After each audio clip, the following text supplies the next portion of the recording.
Welcome, friends of the channel. I am your Game Master Marathustra, and as always, it is my pleasure to welcome you back to this evening's adventures with The Dice Never Lie. Today we are playing the 5th edition of Dungeons & Dragons, set in the Tola City by the Spire. Our Twin Star Marauders are the adventurers this evening, who join us from a Westmarch-style campaign. This week our Twin Star Marauders are wrapping up a longer arc, long day. We're actually going to pick up at the last minute on one of those final days, giving them a chance to return to Castle Shard and have a visit with Lord Zavir, prior to having what ends up being kind of a month-long downtime period here. What that downtime turns into is something very similar to a shopping episode. In general, I'm not a huge fan of shopping episodes, but it also is something that it is necessary, and I do like some of the mechanics we come up with on the fly for how to reward the players for what they want to accomplish while they have this month of downtime. So yeah, I invite you all to join what may feel like a little different kind of a session. This is one of those things that, especially at the change of tiers of play, they're going from level 4 to level 5. Level 5 in current 5th edition rules, all characters essentially fully come online. You have almost all of the abilities of your character at that time. You get different flavors of their abilities as you continue to level. Things get more powerful. But there is a huge jump in what your character is at 5th level, and that is one of those things that I feel like this kind of option plays into, is that turn of tiers from tier 1, when death is far more imminent, to tier 2, when there is realistically now a solid probability, or possibility rather, that at any given time you can like resurrect somebody 5th edition on.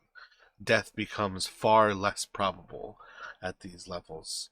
Not that I don't accidentally still TPPK, but that's neither here nor there. So, picking up with it, this is potentially a shopping episode. Thank you for joining us with the Twin Star Marauders shows. Last week was kind of the final kind of end of what was potentially kind of like, I think almost like a month long like adventuring day. But effectively you all returned to Linek Kron's uh, borough in the River District, or rather, what is it, the River Gate District. You brought with you uh, one of the Balcarazar thugs, Natar. You had Seamus, Neferndel, and Linnell otherwise with you as well. Kind of returning to the compound. Between Linnell and Seamus, you guys pretty much just kind of walked your way in. Eventually kind of like coming to a moment of like Linnell kind of raging as Linek kind of started to punish this like thug of Balcarzar. You guys started to kind of like see like she can and can't really handle herself. And like as she like raged out and it became a little bit clear like what she was to Linek, pretty much you guys were ordered kill her. And that included his other thugs. So everything kind of like jumped into this moment of, I don't think you guys knew whether as a whole you wanted to kill her or whether you guys wanted to try to save her, but there was kind of a three-way fight going on there for a moment. Where some of you guys were fighting each other, or some of you guys were fighting Linnell, some of you guys were fighting Linux guys, Linux guys were fighting Linux guys because Jinx convinced Seamus to join you guys. So it kind of became like an all-out little bit of a riot inside of the office of Linecron. Eventually, it became pretty clear that Linnell did not have control as even like inside of the bloodlust, she actually started to attack you guys as well, and you guys would eventually bring her down. In the process of searching for the pendant that became clearer and clearer, was the entire reason you guys were kind of sent after her. It was a shallow, maybe like a kind of hidden thing you could kind of gain from Lynette himself. That like when he heard that she had died and something was wrong, he like immediately started asking about said pendant. But basically, Malchin would kind of reach down, and the moment he touched the pendant, hear a voice inside of his head. He would put on the pendant, kind of tuck it into his tunic, and basically from there not have any interest in talking about the pendant. If the conversation went in that direction, he would change the subject. And he had a little voice in his head from that point on. You guys would kind of go through, track down where Kron was in his own house. With a little bit of help from Seamus, you guys would effectively raid his vault, killing Kron in the process, and kind of walk out of there with some potions, a nice little magical staff, as well as I think we ended up saying just like 400, 450 gold, something like that, a piece, to kind of like simplify things. And I think that pretty much was where we kind of ended things, as you guys were kind of like going over, kind of splitting some of those things. Um, so that brings us to the idea of what we were planning on doing for downtime. I think overall, um, we had a few different ideas.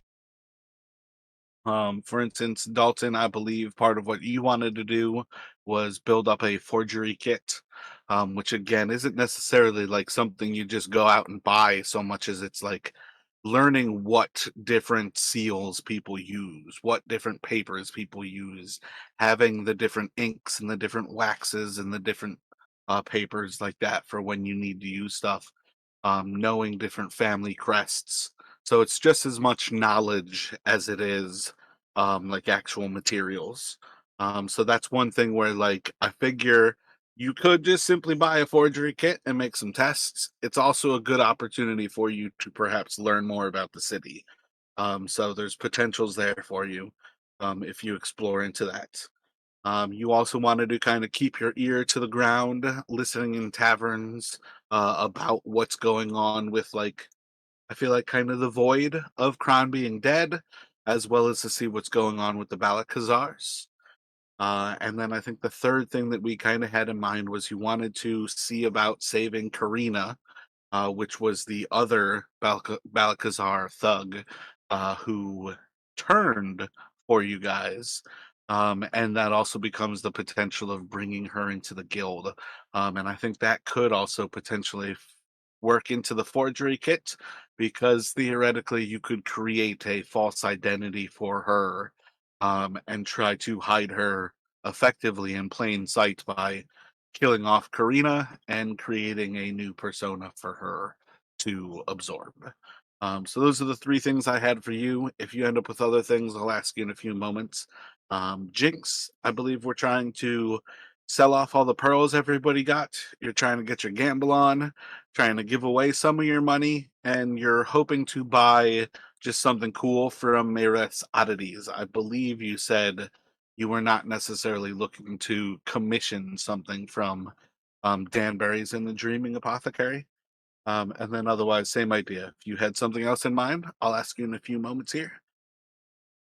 And I think Malchin, we had you want to do train in thieves' tools. So I think there's a couple of potentials here. You could work with Zeneth, who is one of the thieves of the Twin Star Marauders, and kind of like using effectively things that you already have an option to kind of just immediately gain that proficiency. And I'll go into that in more detail shortly here. Or you could train with Shanus over that like month with the long fingers and have the potential to gain it without necessarily giving up anything other than like gold and time. But I think those are kind of the two big variables for you on that level. And then also you'll kind of find out like how this pendant has kind of affected your life over that month as well. Um, so with those kind of like recaps of what we talked about downtime wise, and the recap of the actual session, do you guys have anything in mind as far as the recap? Was there anything that you felt like I missed? Nothing from me on the recap wise. Gotcha. If there's nothing recap wise that you guys feel like was missed over, did anybody come up with anything else that you were thinking about doing over this kind of like month of downtime? And in part, there's kind of a weird level of I'm curious when you guys decide to go back to the shard, because even that kind of feels like I don't want to force you guys to have to wait a month to go back to the shard. So I guess there's a certain level of do you guys have thoughts on when you return to the shard? Do you go right there before like this month? Should we have that be in the past?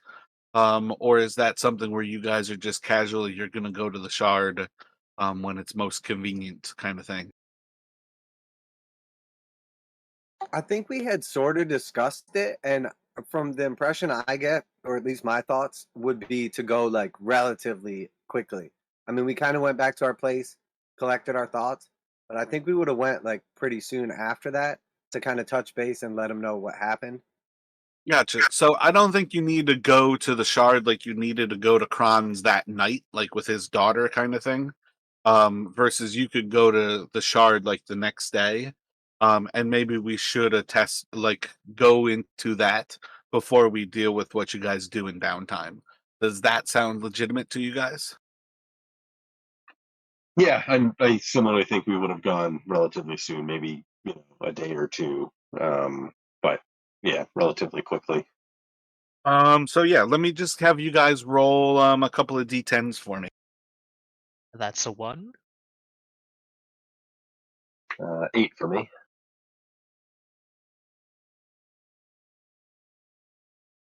And two, Chris, can you roll a D100, please? 82. Alrighty, so as you guys roll into Old Town, and you're kind of like passing through the Dallin Guard, like kind of keep where you have kind of security, kind of like going over things, kind of like checking to see if you have like a legitimate purpose to be heading into the nobles' quarters. You guys basically kind of see as like all of a sudden there's just like a group of kids who kind of like swarm through the area. Some of them have like wooden swords and things, and they're kind of like running around, kind of dueling and just kind of like playing around. And they're like fighting in between all of the people, kind of like bumping into everyone and just kind of causing like a little bit of chaos. And they are going to um pull the essence of ether that you have in your backpack, Malchin. And you are going to be find yourself without the ether. As they basically pick your pockets. And I don't believe anybody had the passive perception to notice it because I rolled too high. Did they take both or just one? I'm going for both of them because you also used a few doses of it. I'm not sure if it says how many doses you can use before you use it, but I'm going to go for they're just grabbing both of them. Okay. Yeah. And realistically, with how effectively light those are, you're not even really going to notice until you go to pull your ether and find it absent. I'd actually say, how about this? Roll a D100. Roll below 33 and you've got one dose left. Roll a 50. Yeah, so I'd say you can have a empty bottle of essence of ether. So when you actually go to grab it, you might find that one. I feel like it makes better sense if they just grab both, though. Nix that idea. But yeah, other than kind of getting pickpocketed by this like group of hoodlums inside of the Old Town district, you guys can basically make your way across the town into the Castle Shard, or rather, yeah, into the Castle Shard without any difficulties here. And you will be greeted by, what is his name? Cadmus? So again, just to kind of like recap what Shard is, this is a large castle with like many kind of turrets around it. It is surrounded by like a purple blue moat that is very much unnatural. It is not like water. It's far closer to sort of like an ethereal slash like lightning like effect around this place. So as you kind of like enter into uh the um the bridge over this, there's that like sparkle and snap of lightning kind of around you. I actually have a good that's gonna drop as an NPC. Whoops. Let's drop the picture like that. Good outside picture of Castle. Bam, there you go. It gives like a nice little side view of what Castle Shard looks like from the outside.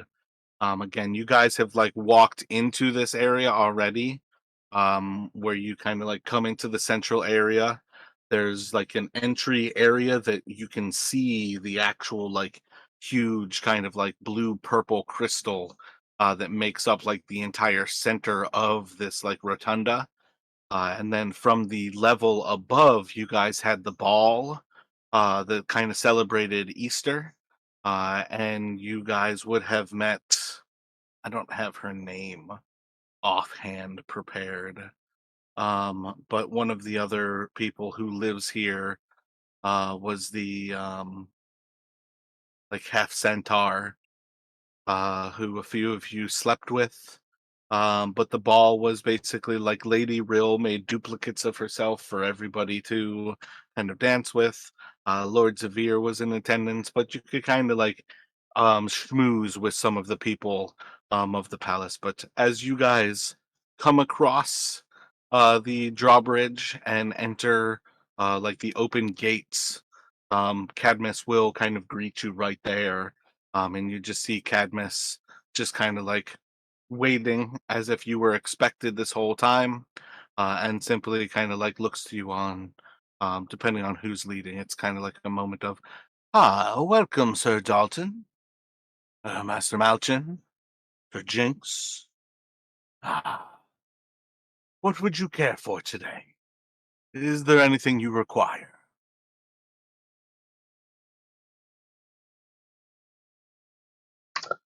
Uh, Good day, Katniss. Don't suppose we could request a an audience. We have some news that may be of interest to the Lord and Lady.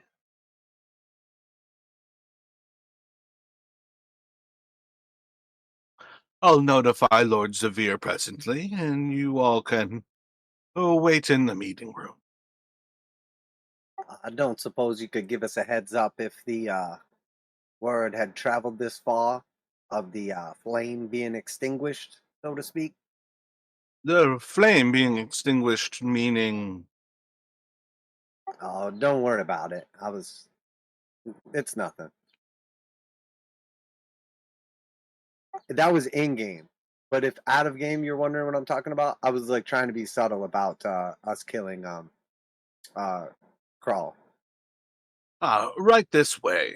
And in a similar fashion, um, bleh, I need his name on Lord Severe's card. Cadmus. Cadmus will walk you in through the entryway. And again, I feel like this map kind of shows it as if you're like inside of the crystal's room. But I know specifically you're not supposed to be. So I feel like there's just kind of an error in the map. In like, I think it's closer to there should be another like hallway immediately surrounding the actual crystal. I feel like it would make more sense if room 1 here had, like, 2 exits east and west on the northern side. And again, not, like, the northern of the actual, like, compass, because I forget that the compass rose, north is actually to the, top left. But again, I think that's kind of a moot point. He walks you in, you guys do a circle around the crystal, basically to the opposite end where room 7 is just kind of like a meeting hall. There's a large table like that, like say, what I think there's 12 commissars, so probably like 13 people could sit kind of thing. And Cadmus will basically bring you in, instruct you guys to wait here, offer, if there's anything else you desire, I will attend to Lord Zavir and have you have your meeting commence presently. Excellent. Thank you, Cadmus. So you guys wait a couple of minutes here. Probably no more than like 5 to 15 minutes before you will see Lord Zavir kind of like walking up to the door. Cadmus kind of just like stops at the entryway behind him and he will greet you all in pretty similar fashion with excellent. You all have returned with news for me. I understand from Cadmus you've extinguished a flame. I assume this means you've killed Kran. Rather than finding out what he is up to, interesting move. What can you all tell me?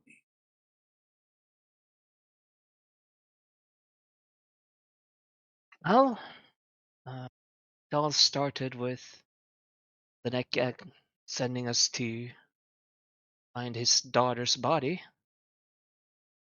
She was killed and her body was transported on the ship Arrowhead, right? Someone burned it down, tasked us with recovering her body, and things got kind of weird.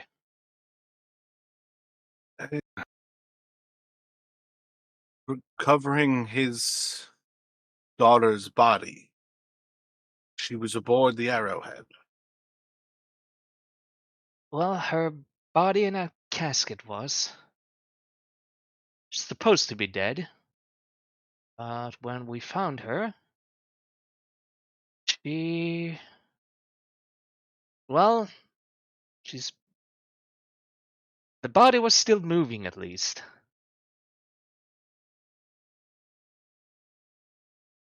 She's not dead. This is good news. Good, good. Why was she thought dead? I think the whole not breathing and being killed while inspecting some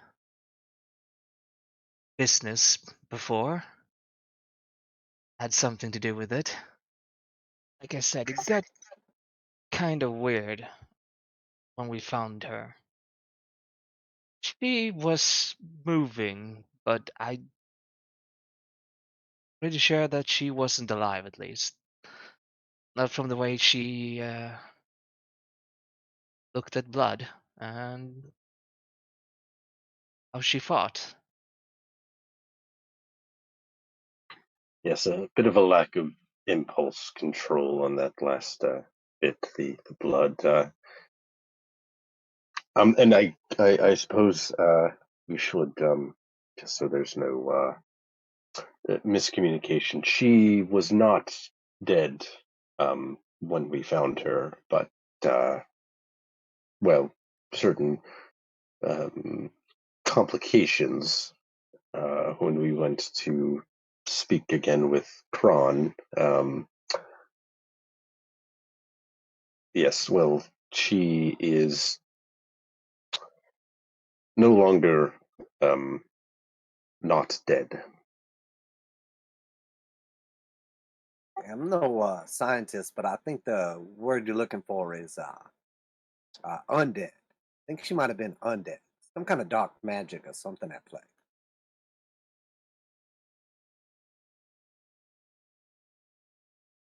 Oh, but just to clarify, though, she is dead now. I thank you for the clarity. It's an unfortunate end. The other goings on of Kron. He sent you only for his daughter. Was there anything else that resulted from his search for his daughter? Well, if I might say so, then we did bring her back to him. Seemed rather a bit more interested in something she was carrying uh, rather than Linnell herself. Uh, I'm gonna try to interrupt here if I can.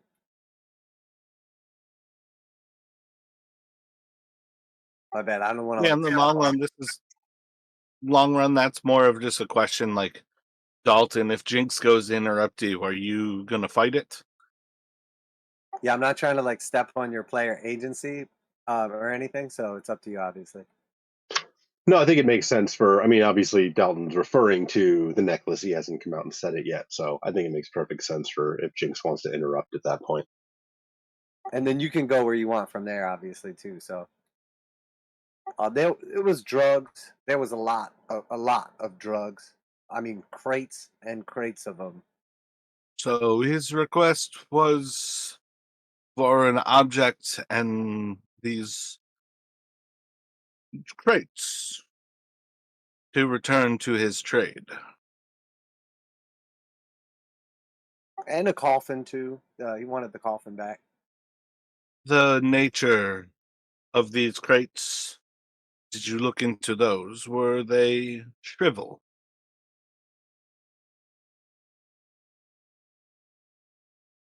They were indeed shrivel. And you returned them to him? Uh, there was a bit of a fight, and there was a fire. Much of it was destroyed or never recovered from the shipwreck, of course. And of the other objects which she Uh, possessed? The I'm daughter's curious. body, the coffin? Before she like goes on to the other objects, can I do like an insight check when I mention like just say something basically like which is for the better, like about the shrivel being destroyed, and do like an insight check to see if they think it's good or bad that the shrivel is destroyed? You can roll an insight. Because I'm not really sure like who's involved in the drug thing right now and like how they'll look at it, you know? Oh, and that actually reminds me. I wanted to mention Dalton would have mentioned probably as we were walking that maybe for now, until we kind of know a little bit more, to maybe not mention the Balakazar connection explicitly.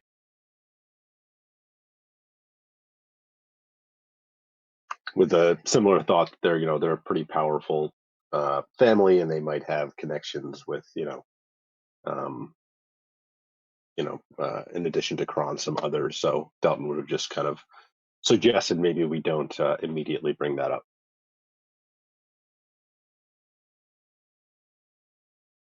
And that Do was a all of 14. you have a passive insight of 12?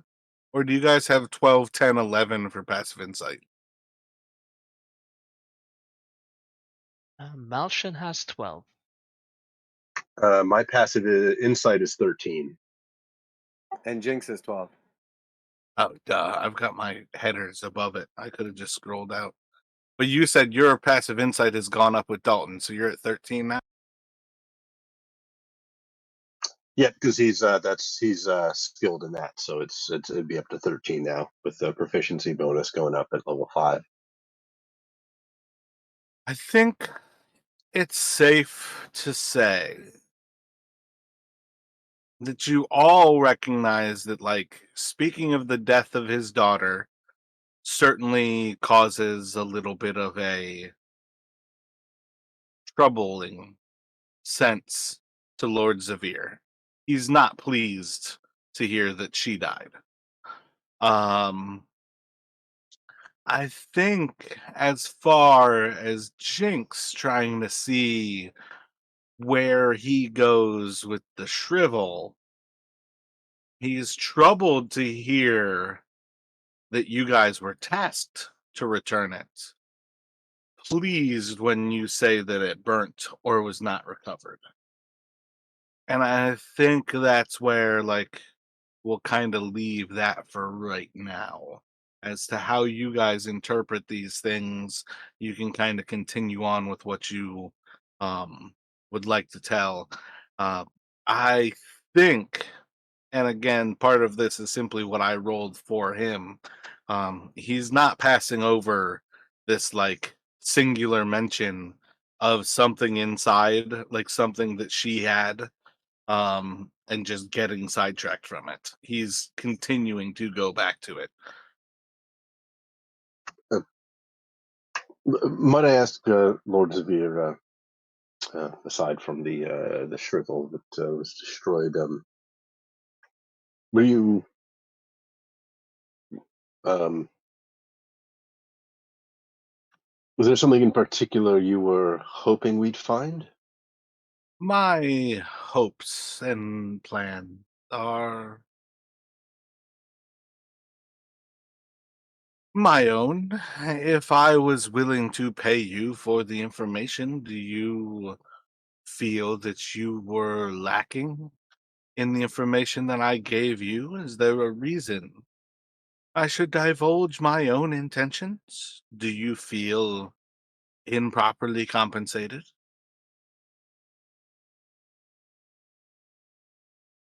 No, no, nothing like that. Dalton will give a disarming smile. Suppose I'm just a.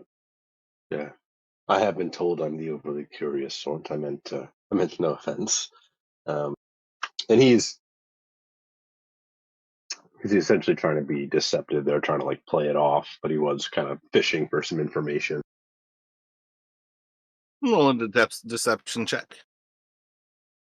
That would be a 30. So you're trying to be deceiving in what way to try to gain information about his intentions?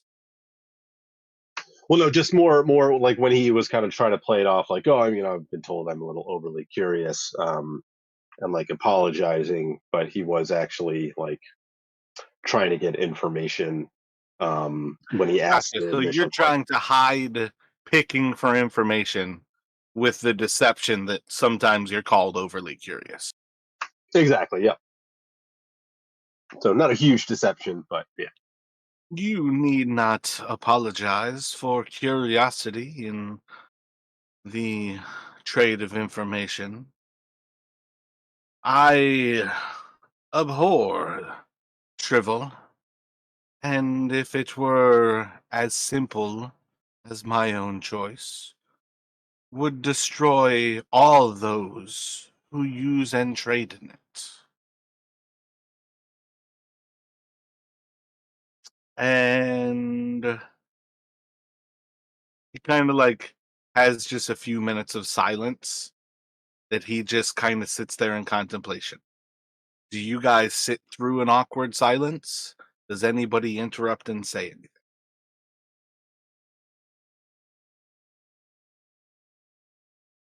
I think Dalton probably like um he's probably gonna like he can't. He's not gonna be able to help himself from like probably shooting a couple glances towards Malchin.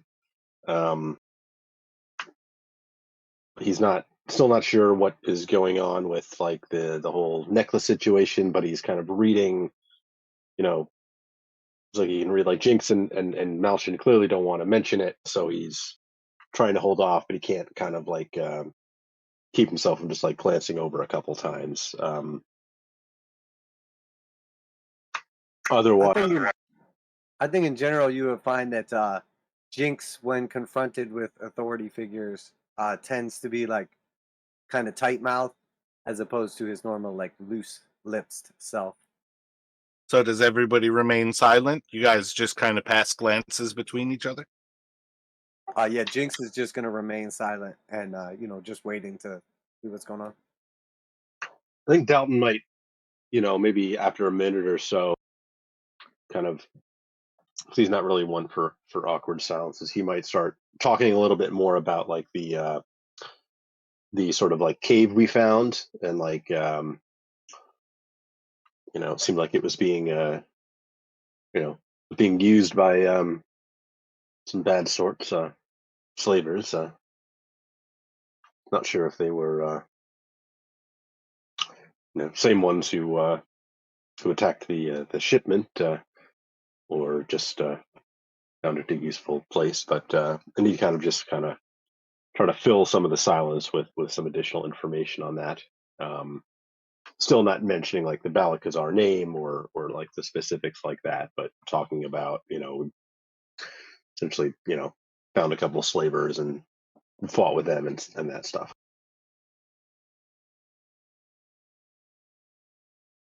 Gotcha. Does anybody respond to Dalton as he speaks? Matchin and Jinx, do either of you kind of respond to him, or do both of you kind of remain silent? Yeah, Jinx silent on this one. So, what do you think of Matchin? I saw you almost chime in. Yeah, I was just thinking like he might like just chime in every now and then to give like additional information like how it looked around and things, but otherwise he's silent. Gotcha. So, as far as things go, it seems like Lord Zavir kind of ignores Dalton as you speak, like while he's kind of like lost in this thought here. Still kind of returning to like what his take on Shrivel is, and kind of that moment of like if it was his choice, he would destroy all of those who deal in Shrivel. And then he kind of comes back like to the moment, almost like pulling his attention back in through like space, and kind of like meeting eyes with you all again. I made the choice to destroy Kron's warehouses and his facilities for the manufacturing of Shrivel. I was not aware that his daughter was there. I would perhaps take things back if I knew her life would be consumed in those fires. But the Shrivel trade takes many more lives than perhaps a guilty man's daughter might be worth, no matter how guilty or innocent she is. It's hard to tell good choice from a bad before and sometimes after. Uh, Sounds like. Oh, sorry. Go ahead. nope, continue. Sounds like maybe you knew her then. Dalton will kind of like blurt out when he's um, giving kind of his focus on Kren's daughter. Kind of can't help himself from blurting that out. I know of all of those who were in Linnec's immediate circle. It's part of what drew me to you when Torridon was killed. It seemed it was on your influence, or at least your attention drawn to him, that he found himself at the end of someone's match. I knew she had the potential to become like her father, but I also knew she had the potential of more, still a child as far as most of us are concerned. Youth is still easily molded, even from the worst of direction. Yeah. The Go on. Sorry, yeah, I think Del was just like, "I was tragic what happened. We tried to keep the worst from happening, but in the thick of things, and once she attacked us, afraid, well, we had to defend ourselves."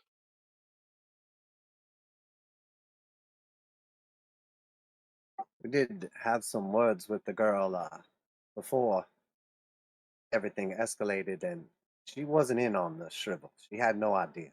She was as surprised as we were. Nevertheless, she was still being trained to be just as dangerous had things progressed forward. It is perhaps for the best. Nevertheless, the shrivel has been destroyed. The market for it has been left void and will soon fill.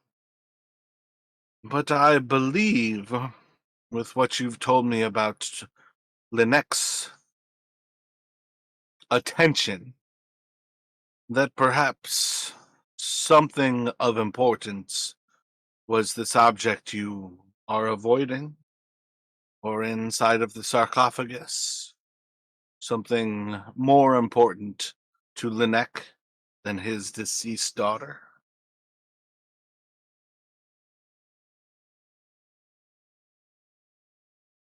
So Dalton's he'll glance again towards Malchin and Jinx, and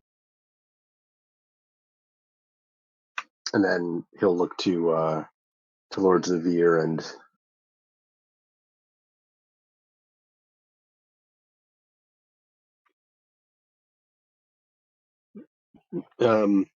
yeah, it seemed like some sort of some piece of jewelry he given her, or she had.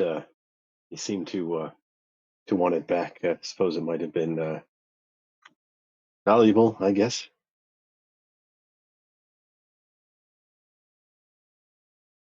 Yeah, too bad we never found it. I think Dalton's not going to be able to help. Kind of like again shooting a glance at Malchin as he says that, but he won't say anything else for now. Let me go for a group deception check, and Malchin, you can have advantage on this. Thank you. I'm gonna need it. Let's see, deception. Jinx is gonna just start lighting up a cigarette and just not really paying attention to what's going on here. It'll be a 14 total for Dalton. Thank God for advantage. I rolled a nat 1 and a 9, so a total of 8. And Jinx has 27. You said it was 14 with Dalton? Yes, 14. It's perhaps for the best that this item seems to have been lost. And I think likely Polis is better for it. It seems peculiar, but it seems that that is a sufficient end to the life of Torin Kran. The corpse of the girl, it seemed to bear no objects foreign to itself. Was it left behind? Burned away, in fact. No metallic remnants? Nothing of any sort that remained?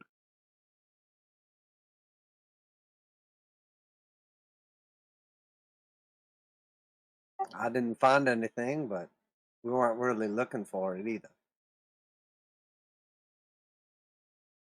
It didn't pique your curiosity when the neck started to ask for his daughter's pendant upon seeing what had become of her?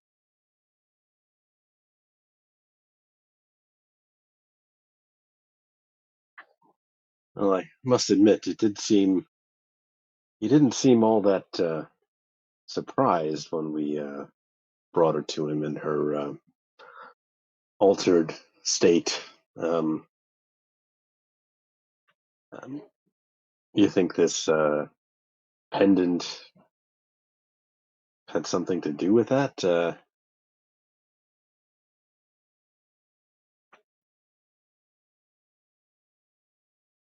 It did. I'll admit, it did strike me as a bit odd that he seemed so intent on that.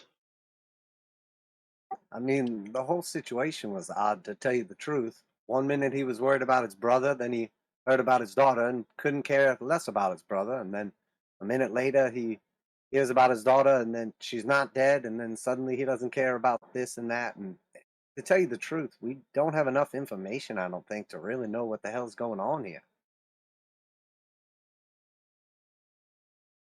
I believe you'll find the Neck Kran saw his world crumbling around him.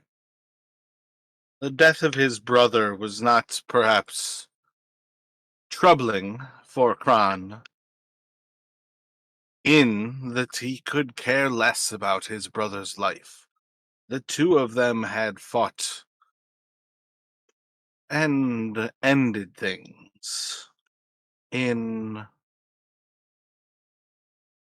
less than ideal fashion. I don't believe they had any intention of ever rejoining their gangs together to do business. It seems Torridon was trying to set out and shine brighter than his older brother, albeit it apparently was that he was incapable of either. I believe Linek cared about his brother because he was a Kran, and it showed weakness to allow anybody to harm anyone with his name. And most of all, the Balcarazars, who had funded Linek in his own ventures, no doubt because he created Shrivel in the first place. Without their backing, I believe he would have started to panic. And I think it is safe to say that when the factories were destroyed, he lost more than simply the backing of a noble family. But I think that should tell you more about what you are in the middle of. I You, wouldn't say we're in the middle, would you? Or like skating around like the edge, right?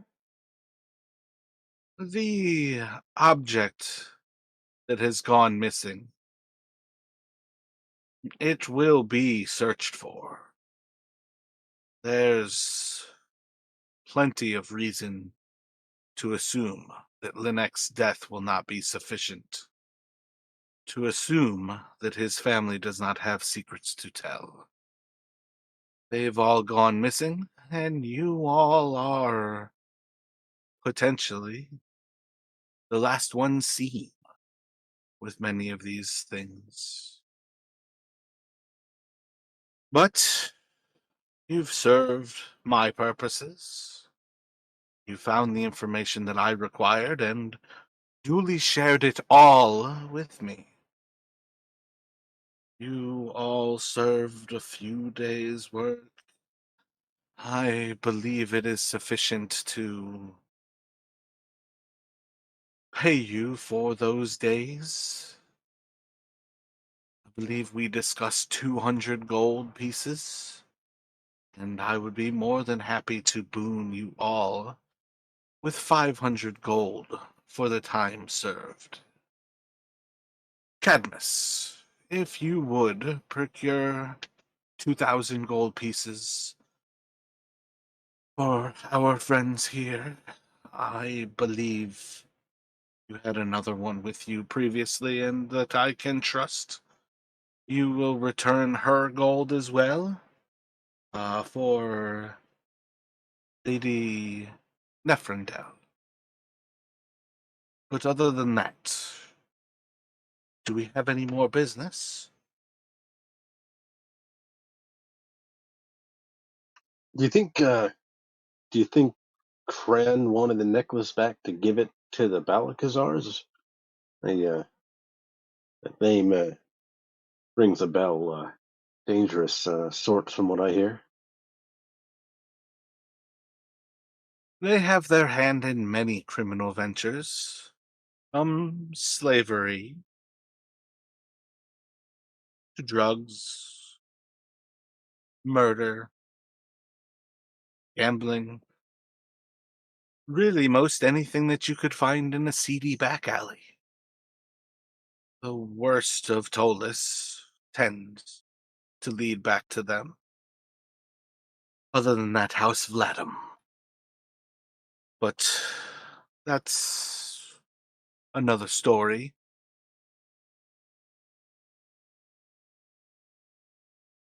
So, just out of curiosity, and I'm sure you'll be biased on the answer here, but is it just, I mean, this the bad family or the nobles or whatever, the Balthazars? I mean, you're the good ones?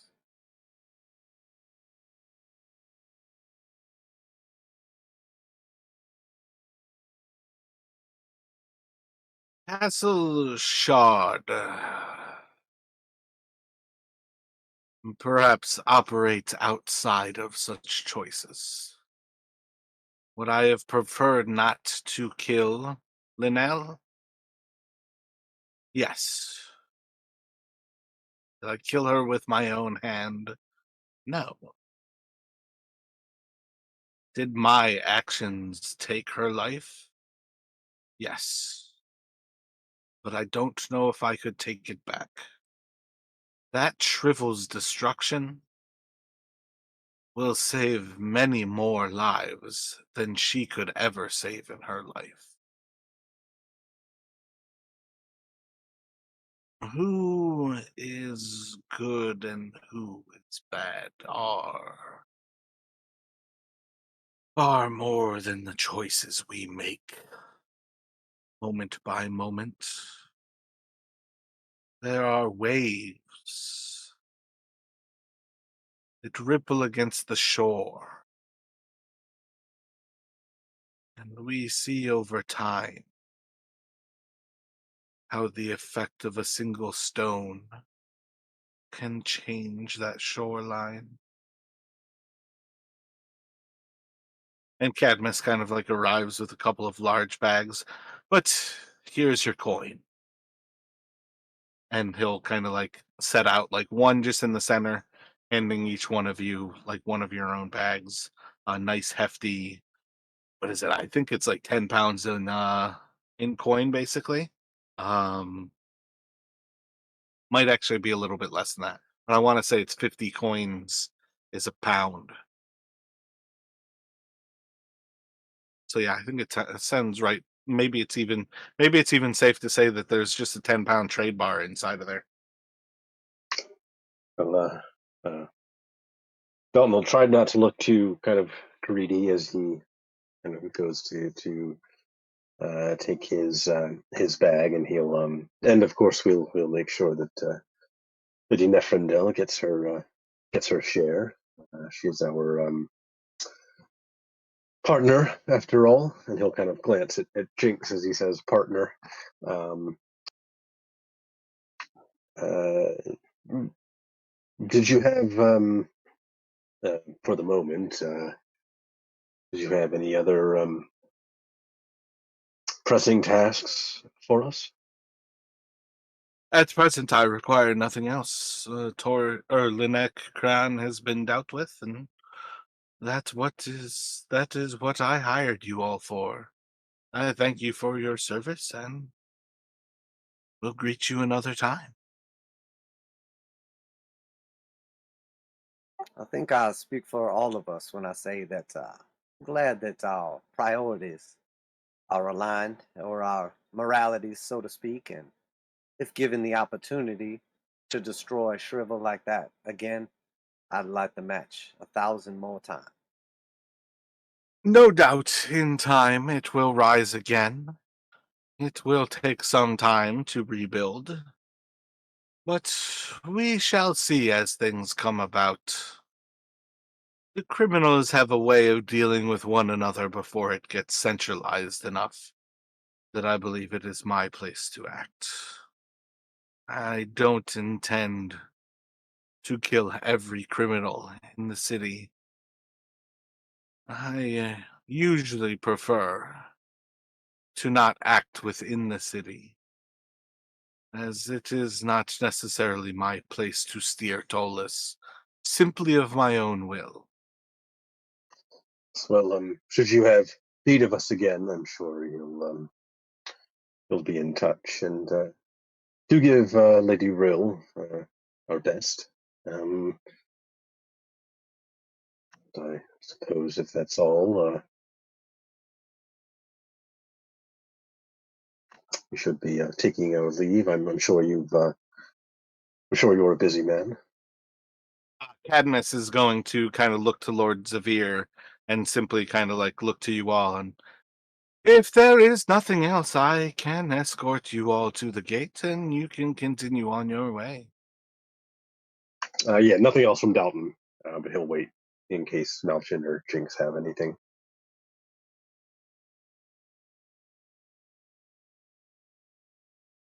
So you guys are escorted out of Castle Shard, back onto the streets of the Noble District. Again, this is like the greenest kind of area that you really come upon in all of Tolis. It's probably one of the few places that is probably like 80 to 90% greenery, as there's actual like grass lawns on many of these noble estates. And you're kind of escorted from like that northwestern quadrant down to the south and towards Dalengard.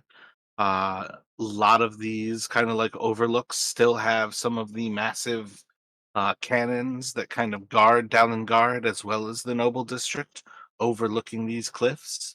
And you guys are escorted. I guess really you're not necessarily escorted inside of the Noble District, but you can start to head back towards Dalengard and make your way back into the city.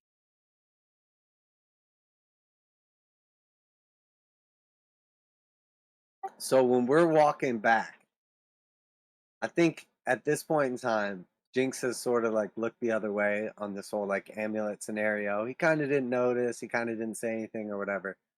But I think at this point in time, on the way back, Jinx is just gonna see. I want to insight check Malchin to see if he's telling the truth about whether or not he picked up an amulet.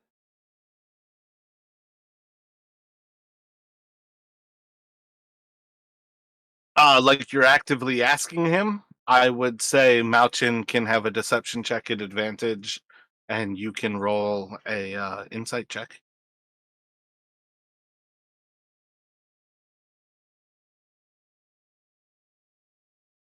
I rolled a 6. I have 6 as well. That's with advantage for you? Yep. Yeah, I have a 6, dude. I rolled a 4 plus 2. Meets beats. So as far as things go, you do understand. And in the same way as like the description of that actual event in Lynette's office, as far as I was concerned, there was nothing to prevent you from knowing that he picked up the amulet. You can definitely tell that he effectively has the amulet. You're playing a dangerous game, Malchin. About what? Well, I mean, lying to me in one thing, but Lord Zavir there, he obviously cared quite a bit about that necklace. He finds out he did find it. I don't think he's going to be too happy. Didn't find it though. Even Linnell seemed confused when the next talked about it.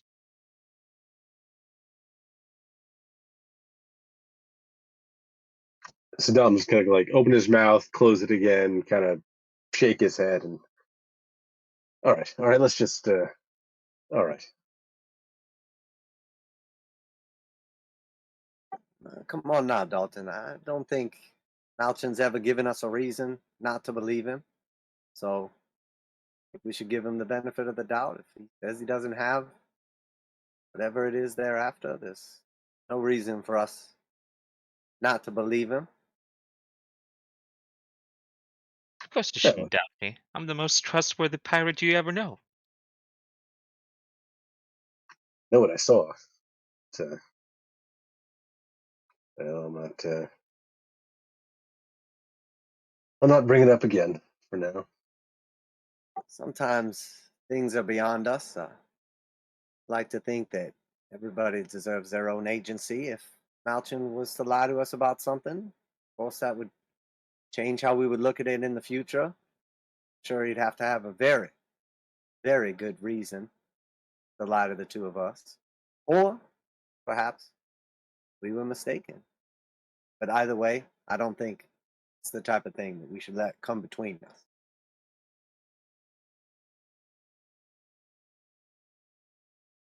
And I think I would try to like change the conversation and start talking about like all the gold and shit that we had.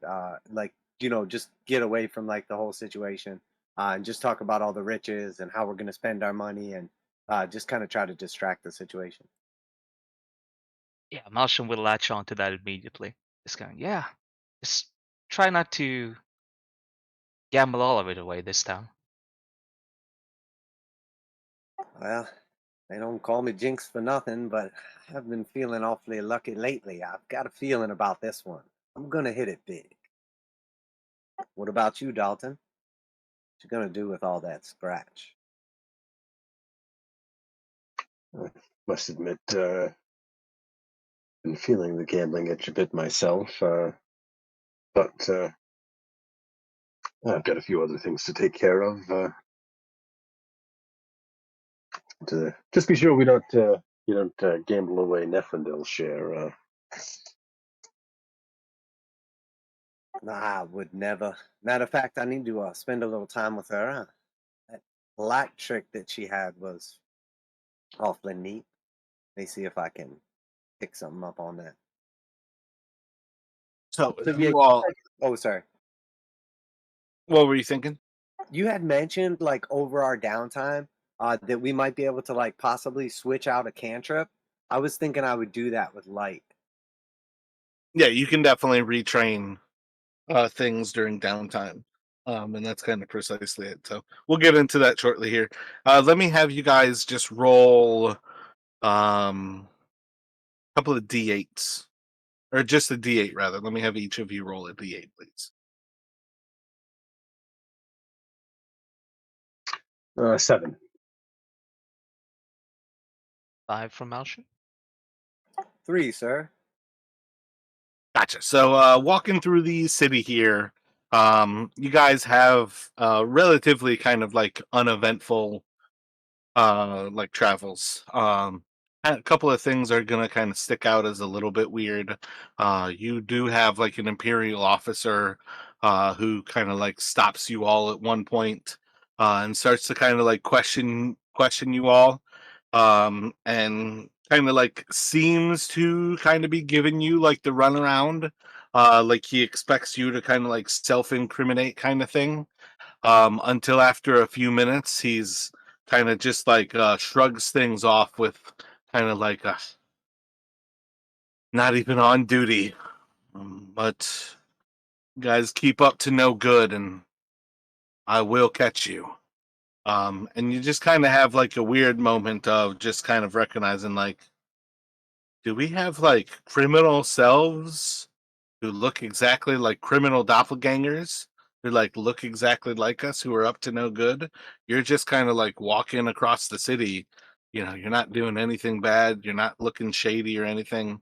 Just to have like effectively a guard kind of come up to you and start, accusing you of like, petty theft or something like that kind of thing. And then later on, as you guys are passing through the Midtown on your way to like the Temple District and God damn that bridge with the name. I can't think of it offhand. But as you guys are heading towards like Earth, heading through Midtown, you guys are just gonna notice like a big old ogre with like red skin who's just kind of like marching through town with his chest kind of like puffed out like he owns the world. And there's just a bunch of people, like nobody's in specific like fighting him or anything. There's a lot of people who are keeping their distance. There's a lot of people who were kind of like shrieking at the very sight of him. But more or less, he's just kind of like walking through town and he's kind of owning it, as he just kind of like passes by this like 10-foot tall ogre, just blood red flesh, big poofy beard, big dark black horns on the top of his head. But he's just kind of like walking down one of the main streets in Midtown. But other than that, you guys have a relatively uneventful trip from the nobles' quarters down through the South Market, Midtown, up through the Temple District, and back to the North Market.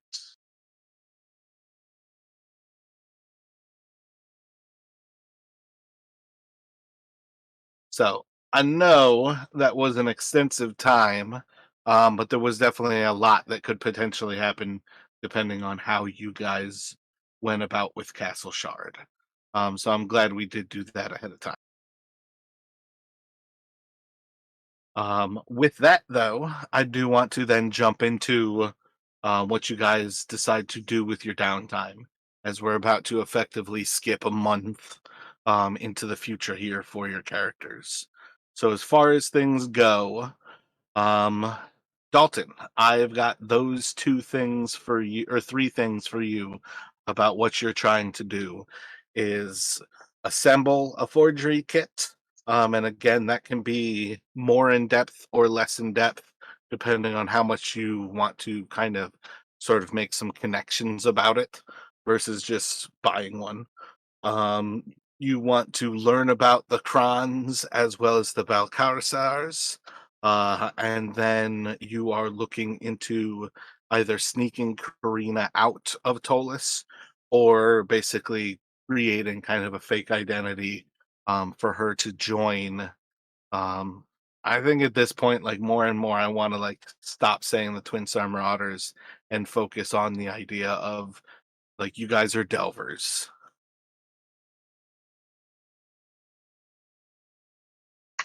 Yeah,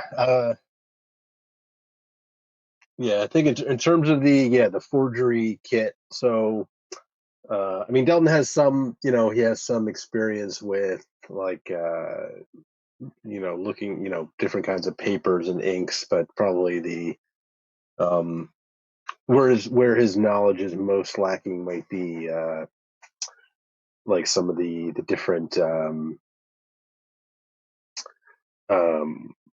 like seals and sigils, and maybe I don't know, maybe certain individuals use certain like shades of parchment and paper and things like that.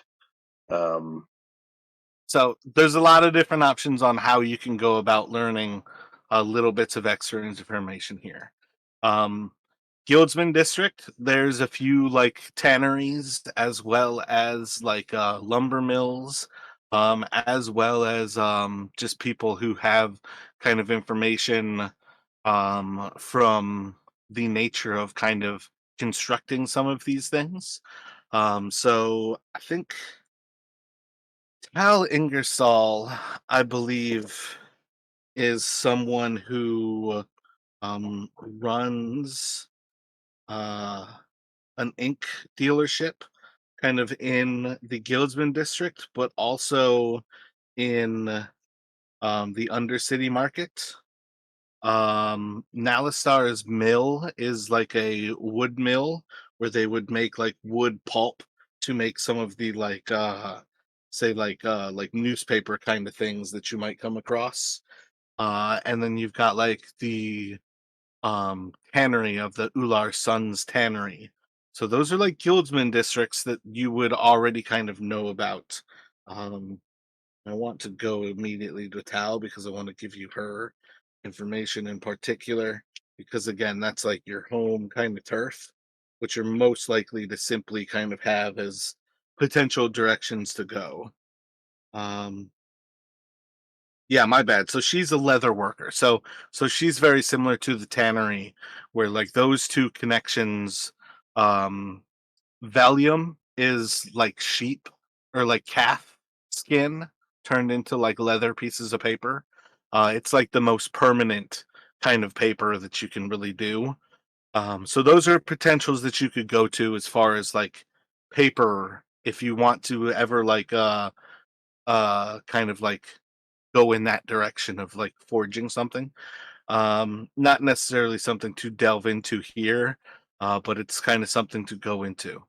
Um, then I would say you have a solid recognition that Old Town is the type of place where you could go to look up, like, start to try to acquire different information about, like, what different people use as their identifying marks. North Market is a place where you know that there is a bookman, kind of like trading in old books. Um, Midtown, you've got a book bindery and then another bookshop. And then in the South Market, you've got like some inks and some more like leather works, as well as an actual printing press. So if you wanted to go deeper into that, I'll let you search out like one of those districts. Um, Maybe like three of these places, basically, kind of thing. So, like one of the districts, there's only like one place to go to. If you chose it, I would give you the chance to maybe go to one of the other places. So, what of those kind of general ideas might grab your attention first that you think you would go to next? yeah, so I think Dalton would. Um, I think he'd probably first he'd probably like try to make himself look, so he'd buy some like nice clothes, and essentially I think he's going to want to maybe go into to North Market to that kind of antiquarian bookshop place, and essentially try to pass himself off as a maybe a very kind of minor. Um, he's got some distant relation to some you know uh, nobility, and he's looking for wants to see if they've got a book on like genealogy or kind of like the old history, with the hopes that he would be able to, if he like kind of like bought something like that and then took some time and studied it, maybe there would be illustrations or things that you know um Gotcha. So here's the thing: the book wagon in the North Market is effectively just that. It is a guy who runs an actual like stall. Theoretically, it should be a traveling stall. It doesn't move. So it is a kind of like singular location that you can go to. When you go, um, it is 114 on here, so it should be close to the Goblin House. Looks like it's kind of southwest of the Goblin House, just below the TH in North Market on Upper God Way, is where he kind of has that parked. But when you kind of go there, it's a dark haired guy who's probably like mid 30s. He has spectacles on, like shaved head, wears, a nicer kind of like frilly kind of coat. And as you kind of like step towards and start to like look over some of the books, you'll hear him introduce himself. Oh, welcome. My name's Temaster Darthalis. Is there anything in particular you're looking for, sir? Have you come for particular information? Is there a subject of the city that you'd like to know?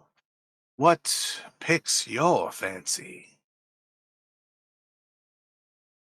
So Dalton will he'll give a nod, and he's kind of like affecting an air of a bit of trying to be a little bit like a little bit snobbish, a little bit aristocratic, kind of like almost like looking down his nose a little bit, like he imagines a noble would to anybody kind of engaged in commerce. Um, uh, yes, yes, good day.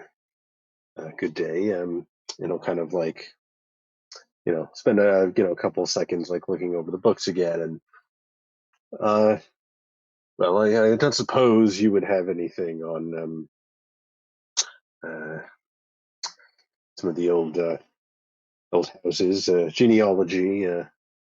My family is quite has quite a storied history, but I was hoping to find some books on the subject. A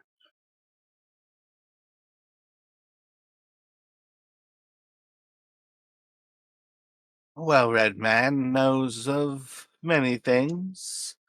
Is there a particular family you'd like to find yourself a part of?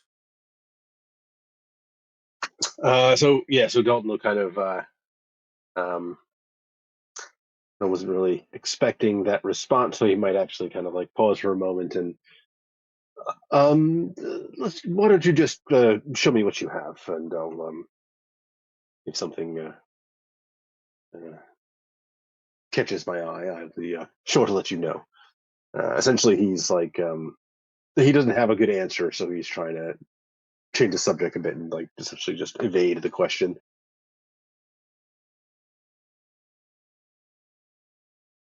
Gotcha. So I'm going to leave you there for a moment here.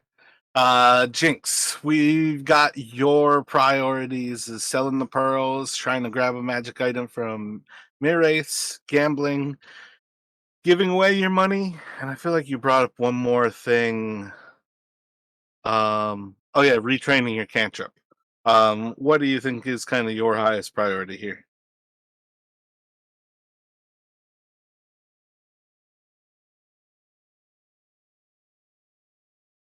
I think the first thing Jinx would do, because he would feel like obligated, is to start like selling the pearls off. Gotcha. So theoretically, slinging those is going to take you into Delver Square. That's where a lot of kind of sales can go down on things like that, anyways. But the other option is to try to find somebody in like the Guildsman district, and like see if you can like cut out the middleman and try to sell them to somebody who's like a craftsman. Um, but that might be much more difficult to do. But when you accomplish it, it's far more likely to be profitable. So do you think, I think we vaguely talked about it, that you were probably just trying to get rid of the pearls as soon as possible, but does that still sound about where you're at?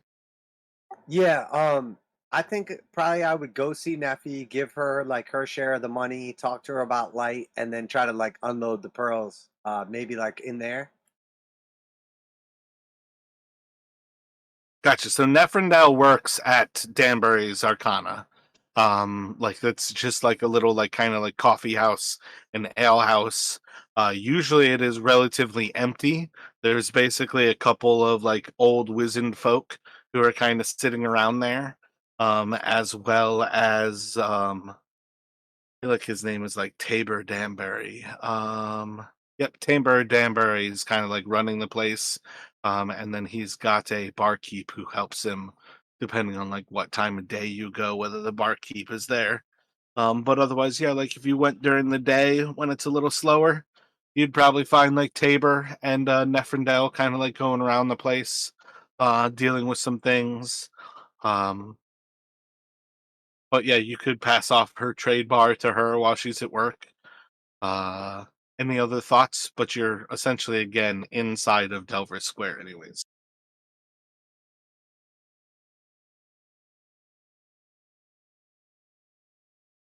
Yeah, that sounds pretty good.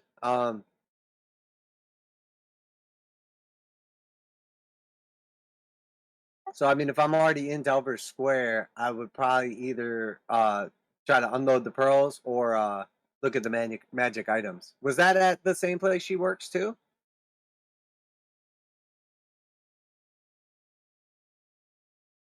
Yeah, if you're like speaking to Tabor, like he'll kind of, I'm sorry, friend. We don't really sell any items here. I tend to give a place for magical folk to congregate and discuss and learn of their own accord. There's occasionally ways for you to make magic happen if you need to purchase something. But other than that, I don't specifically sell anything, if you catch my meaning. Mirace magical oddities may be a little bit more in line what you're looking for. But if I may ask, any of those pearls of a larger sort? Are any of the pearls worth over 100 gold? I feel like they're all below 100 gold. No, half of them are 24 and the other half are 25. Gotcha. So yeah, in the long run, those are not necessarily valuable to a wizard. Um, Danbury might like look over them, but in the long run, he just as I was thinking, it's a rarity to find one valuable enough to be able to use the spell I was thinking. But Mire should be happy to purchase anything Delver finds in his searches.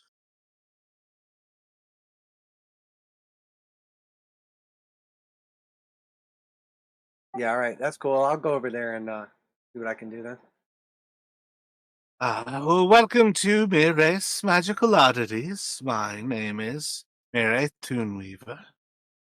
What can I help you with today?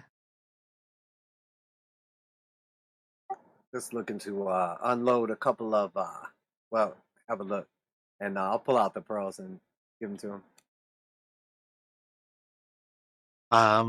So what do you actually have for pearls? When I told you values to write down, how many do you have and of what value?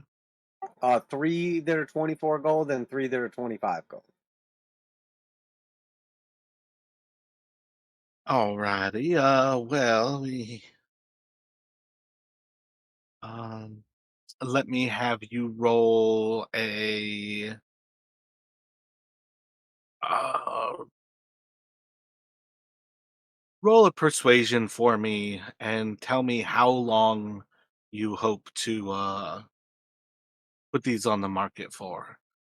Are you looking to sell these immediately? Is there a particular time frame for when you need to liquefy them? I mean, I'm not really in a particular hurry to sell them, but I'd rather that you give me a fair price, but make sure there's enough on the back end left for you. So just let's make something happen here on the spot.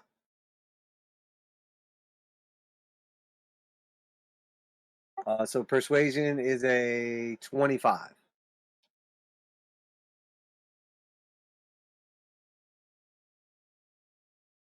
Roll a percentile for me.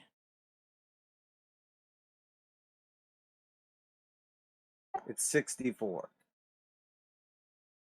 If you can wait approximately 1 week, I believe I could sell these for you at approximately 230 gold pieces. If you need the coin before then, I could give you 150 this evening.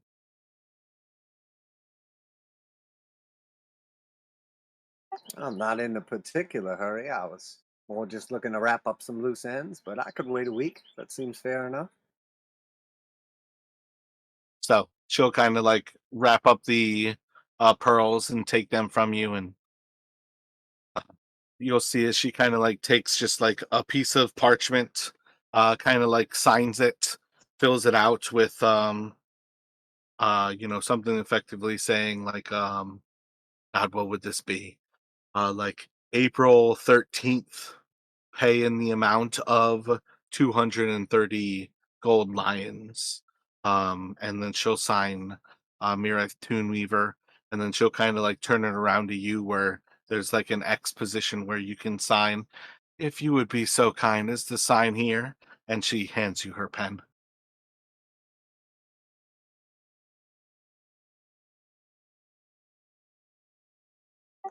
I don't suppose this has got any magical effects or anything that I should know about. It is indeed a binding contract. Interesting. I'll go ahead and sign it then, as long as everything looks kosher. So yeah, I mean, you could look over the contract again. What it reads is what I just told you there. Are you looking over it again? Like, do you not trust it? Oh, like is this like a pretty like normal thing? I mean, would I have done this before? I wouldn't think anything strange of it. I'm not entirely sure that you like necessarily sold anything with Miraith in the past. But in the long run, I would say allowing for magical contracts seems like an entirely normal thing in a world with magic. Okay, I kind of figured so. Cool, cool. So as you sign it, the entire piece of paper is basically going to like burn up, and as like the ashes kind of like fall to the table, there's two copies of it, and she'll take hers. You can take yours. It is effectively your receipt.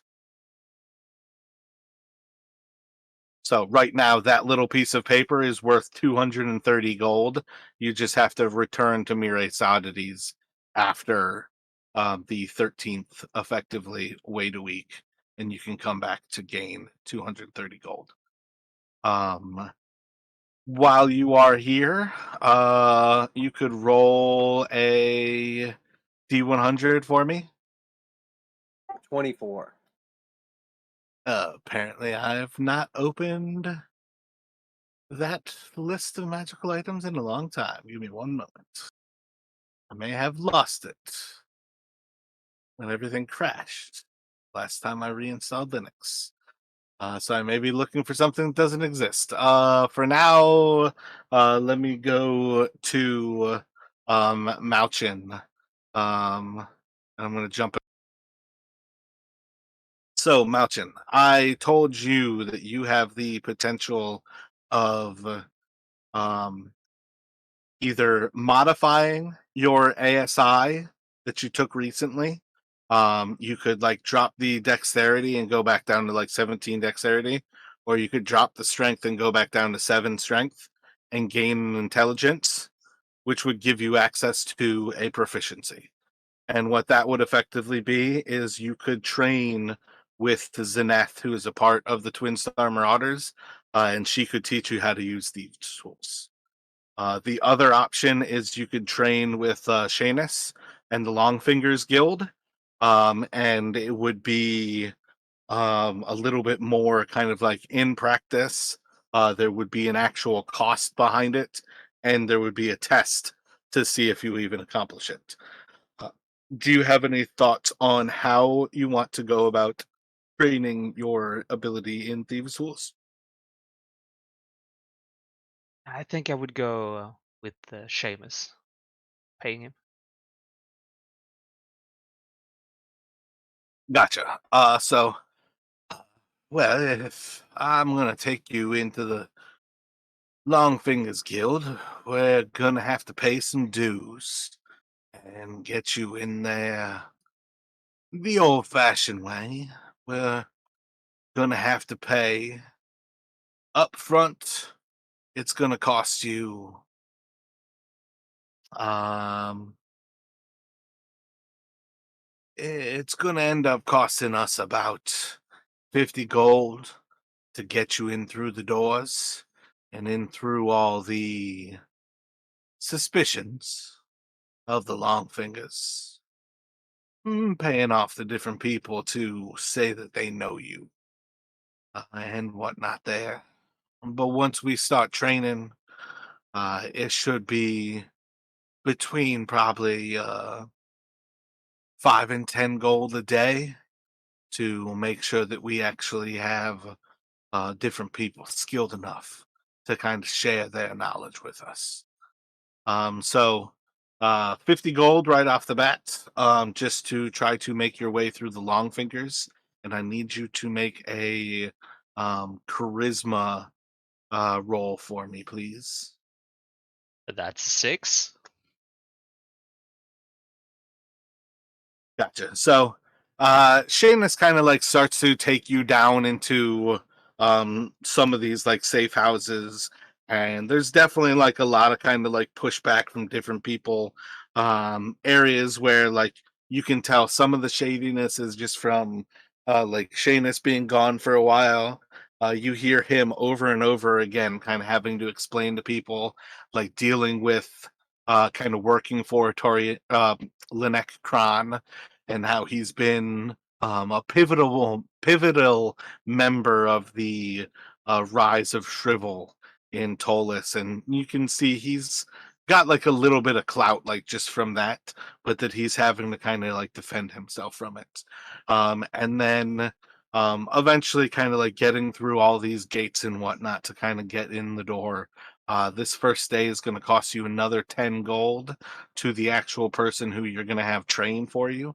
And I need you to make uh, a thieves tool, a dexterity check. No proficiency though. Holy hell. That's a 7. Gotcha. So play around with it today. My bad. Do you have thieves tools already? No. I own thieves tools, but I don't have like. Yeah. You've got thieves tools, the physical objects. Yeah, I bought that. Gotcha. Yeah. So you play around this first day, you're trying to learn, and it's just one of those things where you're kind of getting lost with things. Um, let's see. I feel like let's extend that out.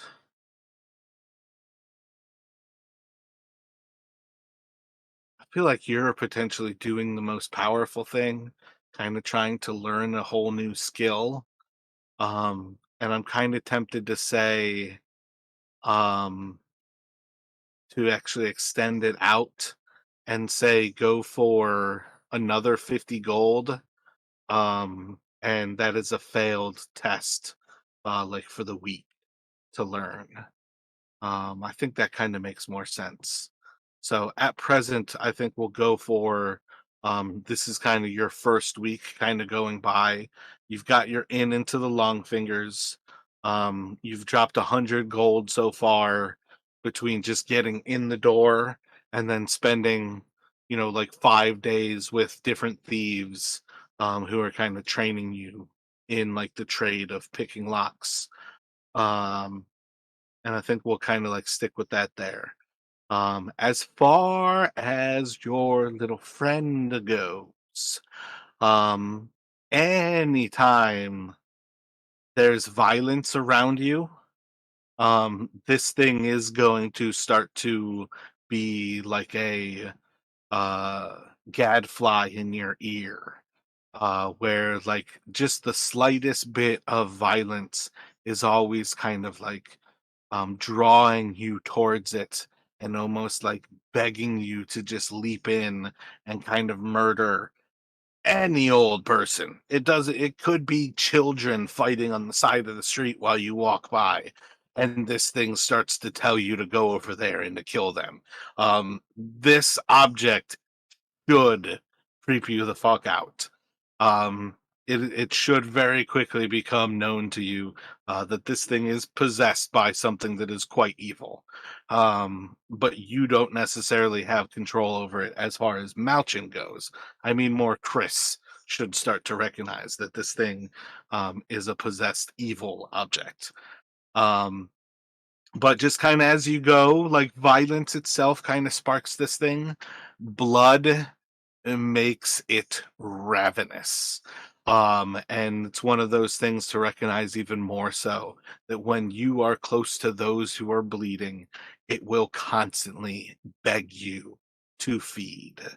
And I just want you to do a wisdom for me. Just do a wisdom saving throw.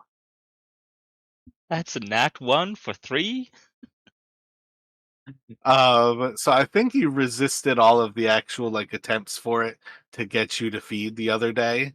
Or the first day you kind of like picked it up. But at some point during this week, there is going to be some sort of violence, some sort of bloodshed. And I think it's entirely viable to basically say at some point, no matter how mundane you want to tell the story, or no matter how absolutely out of this world the story, Malchin at some point kind of comes back to his normal state of consciousness, like to notice that like your face is covered in blood, your like hand is like covered in blood, and you don't necessarily know like what you've been doing, but like kind of like what you can sort of ascertain in hindsight is effectively something to the level of you were like scooping blood into your mouth and drinking this fresh blood. It could have been walking past a butcher shop that was killing a live animal. It could have been feeding from somebody who was in like a brawl in a bar. There's a lot of different circumstances, but effectively, Malchin kind of comes to his consciousness having just fed on fresh blood. And you can again kind of do with that what you will. I don't necessarily want to tell you what to do with it. So just to double check, Malchin has developed a snout and is now feeding on blood and people and stuff. Okay, so he's a werewolf. He's a werewolf. Well on his way. And yeah, so let's go back to for now, Dalton. Have you thought about a particular kind of book that you would go to when um when he offers you let me look at his name again. When Darth Alice like offers you basically like the question of like, well, what family are you looking to join? Is there a particular book that comes to mind? Are you just gonna go to like I just need like this history of Tollus? Is it something like that? Are you gonna go his selection of books is a choice of books. There's plenty of books to choose from, but you can tell that this person deals in more than simply the books on his cart. Yeah, so I think maybe Dalton would, he's not going, he wouldn't mention like a particular family, but he might be kind of vaguely like, well, the do have somewhat of a family does have somewhat of a shady reputation. No, not earned, of course. Involved in shipping. I was hoping for a book on perhaps the history of something dealing with kind of the history of the perhaps the docks in Tolus, thinking that um, that might also be um, something that would get to kind of you know maybe families who've made their money in shipping goods and maybe Roll a percentile for me. 16.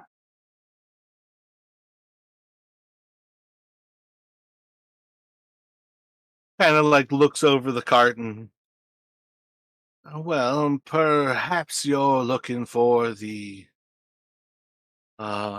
founding seafarers of the Western Empire. And he'll pull out a book. 60 gold pieces.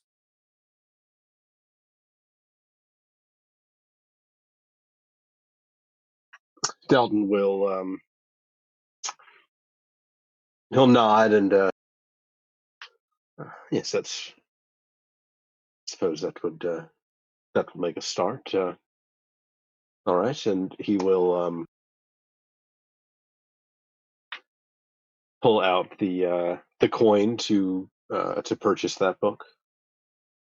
So he'll take the coin from you, passing over the book, and just kind of like, it's a pleasure doing business with you, friend. And when you decide what particular information you're looking for, please don't hesitate to come back. And always remember, the well-read man knows everything. And he'll just kind of like basically like go back about his business. Jinx, you rolled a 42. My bad, I forgot. Other way around. 24. 24. So Miriam kind of like looks over some of the items that she presents for you, and she'll basically say, well, those are a potion of healing, and then the other one right next to it, that is a potion of resistance. In particular, that one is for fire. That's why the two of them seem quite similar to each other. But if you look at the potion of resistance, you can see the little bits of the sparkle of the flames within. It kind of sets it off as a little bit differently, but it's easy to miss as well. And then I have a little bit of magical ammunition if you required it. Uh, Potion of invisibility if you were doing things that are not to be seen, if you need to go where you're not supposed to be. And then, yeah, I think that's probably going to be the end of what she has right now. Probably those 4 items. I don't suppose you could tell me a little bit about that magical ammunition there, could you?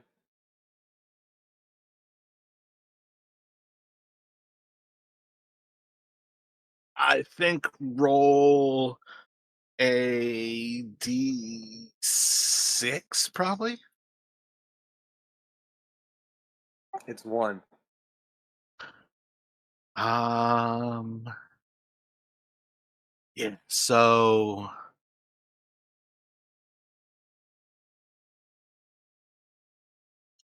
well, a few of those are different special arrows meant for slaying dragons, slaying demons, things of that nature, where they are meant for particular beings.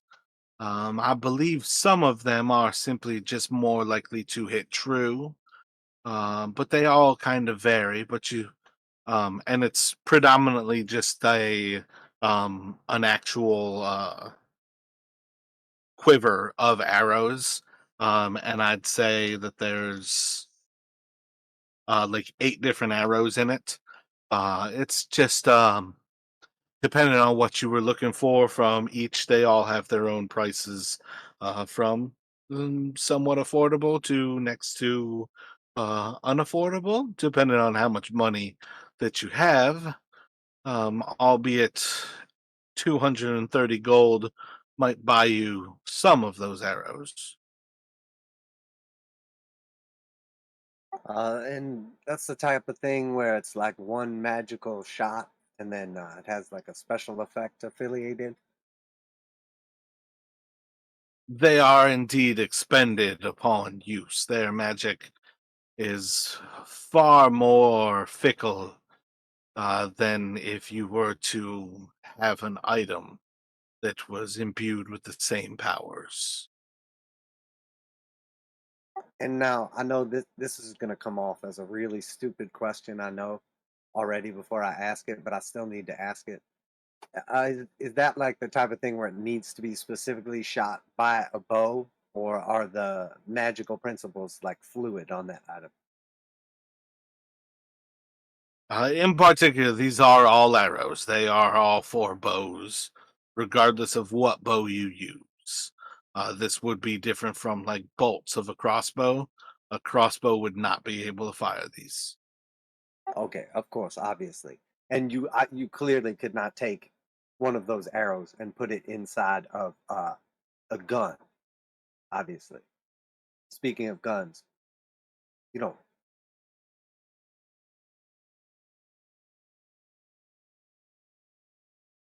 Roll a percentile.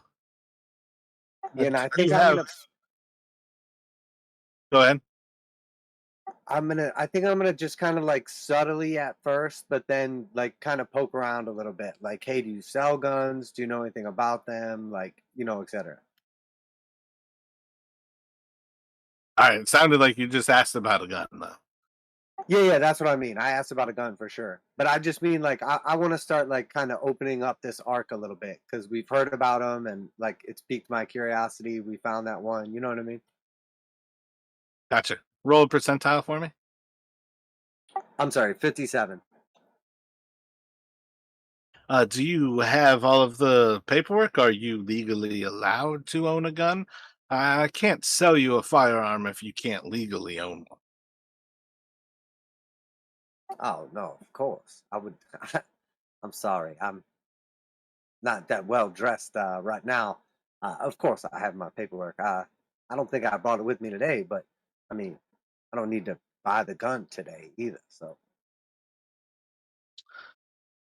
Well, I don't currently have any in stock, but if any delvers do find them, I would be certainly capable of selling it to you if you were the first person to come and see it. They tend to be the type of thing that if I find them, they sell for themselves. Most people are more than welcome, or more than willing, I should say, to go about whatever it takes to procure them. But other than that, in particular, they tend to be expensive. I could certainly sell a gun where I too have one. There, um, and I think you could pick up. Guns are not something that anybody makes. It's not like Restore weapons can make you a gun. These are old items. Guns are effectively magical items because they are effectively like artifacts. They are things that are lost to time. That technology does not exist anymore. And that's part of just kind of like where Tolis sits. The Grail Warden dwarves who created those many centuries ago have all but been eradicated with the fall of Tarsus and the Empire's sacking. But for many purposes, uh, it's well understood that their Shield Warden brothers had plenty of those same firearms below us in this very city. Searching and finding them is one of the reasons so many of your folk exist. And can I also just feel him out for just like I know probably like the top end is just like endless, but like what is just like the rough like entry price for like a pistol?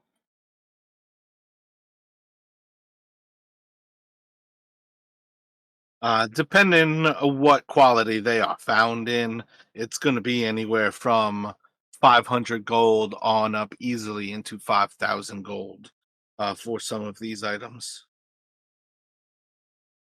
Oh, excellent. Okay, great. That is more than I want. Perfect. Thank you very much. And I will make sure, obviously, if I'm back in the area to bring my papers. I don't suppose you have a message service or anything like that? Uh, Messages for. Oh, I mean the ability, like magic, to message me should a pistol arise. Oh, I'm sorry. I do business with delvers who come into my shop. I could be paid perhaps a few hundred gold to contact you for such things. But it would be a highly expensive thing when realistically your presence tends to make me more money. So it's not really in my best interest to alert people when there's items of interest. It's best for me that you come back regularly. Of course, of course. But should the need arise. All right. Well, thank you. It was a pleasure to meet you officially. I'm Jinx. Oh, and I think with that, I'm good. That's kind of what I was looking to search out, and I think you answered my question. So,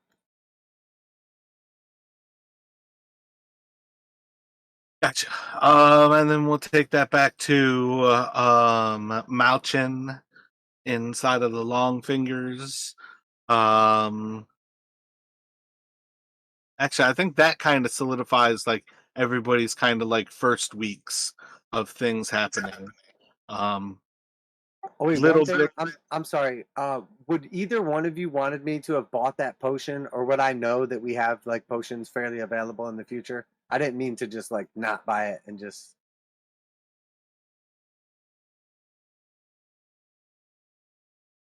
like the healing potion in particular is what I was asking about. Sorry. I mean, I mean that's like kind of up to you, I guess. Like, it's your money if you want to buy it. I mean, healing potions are probably something we can always, always good to have some. But Are they pretty rare, DM? It's a magical item. It's a common magical item. Okay, how much was it for the healing potion? Roll a percentile.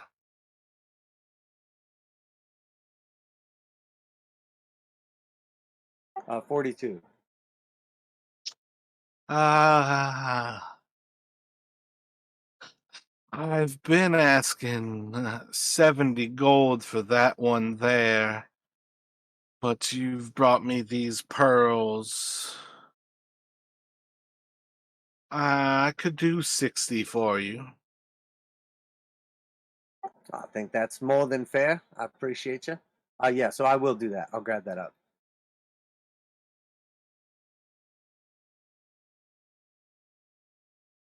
Gotcha. So you could either pay that, or we can just basically say that it happened before the contract.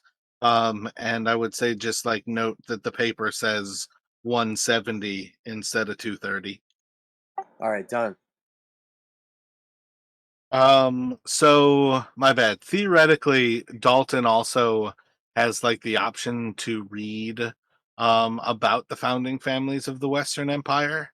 What are you in particular looking for, like you as in Justin?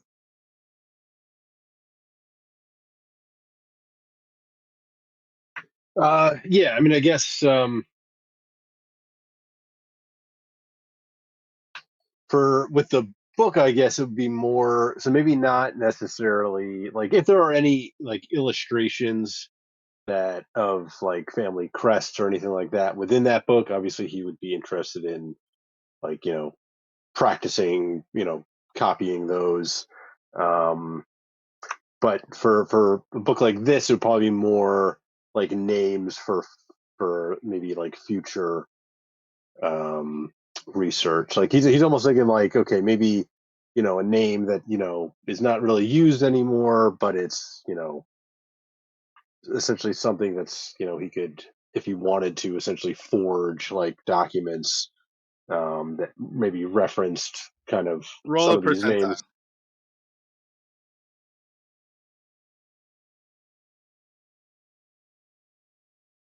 percentile. 40.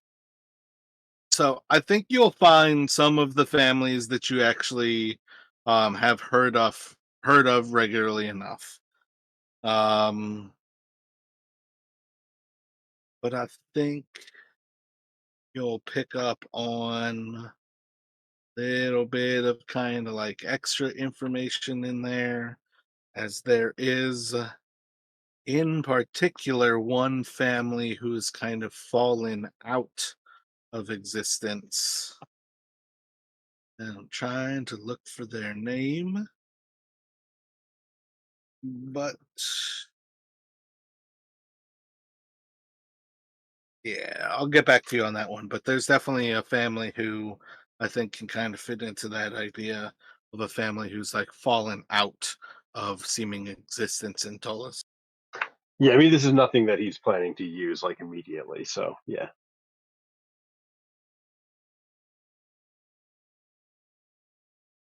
So theoretically, that can take us to like that second week. Any big thoughts on what you guys are doing? Does Dalton have any thoughts on? Are you gonna try to look for more information on like the Krans and the Balcazars? Do you want to focus on getting Karina out of here? Are you going to look more into the potential options of like forging documents? Yeah, so I think Dalton is it's not even so much like trying to get more information on the Balcazars, is that he's trying to, like, after the events that went down um at Kron's, essentially trying to, and then after even Lord Severe mentioned, like, they're going to be still looking for, what happened to, they're going to want their money back, essentially. Um, is essentially he's trying to kind of like listen for rumors of, okay, do they have any idea, do they are there, are they looking for people in particular, like, i.e. us, or so like rumors to that kind of thing, like trying to get like what's the kind of word on the street, like, there's been this big development that happened. What are people talking about? What are people saying about it, kind of thing. Roll a perception check. 17.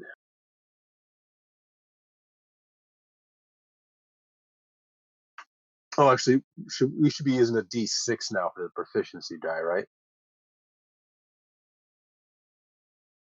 Instead of Yeah, a like when your D4. proficiency goes up, your die is twice whatever the proficiency bonus is. Right. Okay. I'll do that going forward, but I'll stick with that 17. I mean, you can just roll it. You got a 15 plus a d6, so just roll a d6. All right. 16 Um, yeah, so I think you will find. Oh, here's the name I was looking for. The Abercrombies have fallen out of seemingly existence. Lord Abercrombie being the last to have been known. Um, and I don't have the date that he kind of last was seen, but that is sufficient at present that the Abercrombies are a name that you can use, and potentially like kind of try to take. Yeah, so I think looking into the Balcazars and kind of trying to listen to see how things are going. By and large, you're gonna be able to pick up that the Balcazars are looking for something, not necessarily people, something. They seem to be looking for something that is related to Shrivel, and they seem to be willing to pay um, on the ends of like a limitless amount. It's kind of one of those things where most people inside of like a normal tavern inside a Tolus, it would be hard for them to quantify what 500 gold means. So when they talk about like all of the money in the world kind of thing, it could mean 5,000 gold. It could mean 200 gold. It's hard for you to make any sense of because most of these people don't ever come across 50 gold at the same time in their life. But effectively, what kind of is in the like rumor mill is something along the lines of the Balcalizars are looking for something. They are willing to pay handsomely for it. And yeah, effectively, I would say everything that you kind of like pick up at different taverns and different places that Dalton goes to, it doesn't seem like they've got any present knowledge that seems to lead back towards you. And at very least, nothing seems to kind of imply that they have anybody that it does lead to at all. So it would seem like for right now, while their net casts wide, they are casting blindly. Gotcha. Yep, that was kind of what he was hoping to confirm. So Jinx. You can pick up the pearls. If you'd like, you could go back, or rather, you can pick up the money from the pearls. If you'd like, you can go back and see what money is or what objects are there again while you're there. Do you have any thoughts about are you spending time gambling? Are you giving away coin? What kind of thoughts do you have? Good moving forward here. Yeah, I'm definitely to gamble. I'm definitely to give away coin. So, am I right that we just got 500 from the one thing plus 450 from the other thing plus the pearls? Each we got that? Yeah, I think you guys basically walked away with about 1,000 gold each there. Yeah. Okay, so what I would like to do is gamble to get as much money as I can to be able to like give some away and also buy a gun. That would be like the two main things. Sorry, I suddenly shifted to the gun thing, but that's kind of piqued my interest.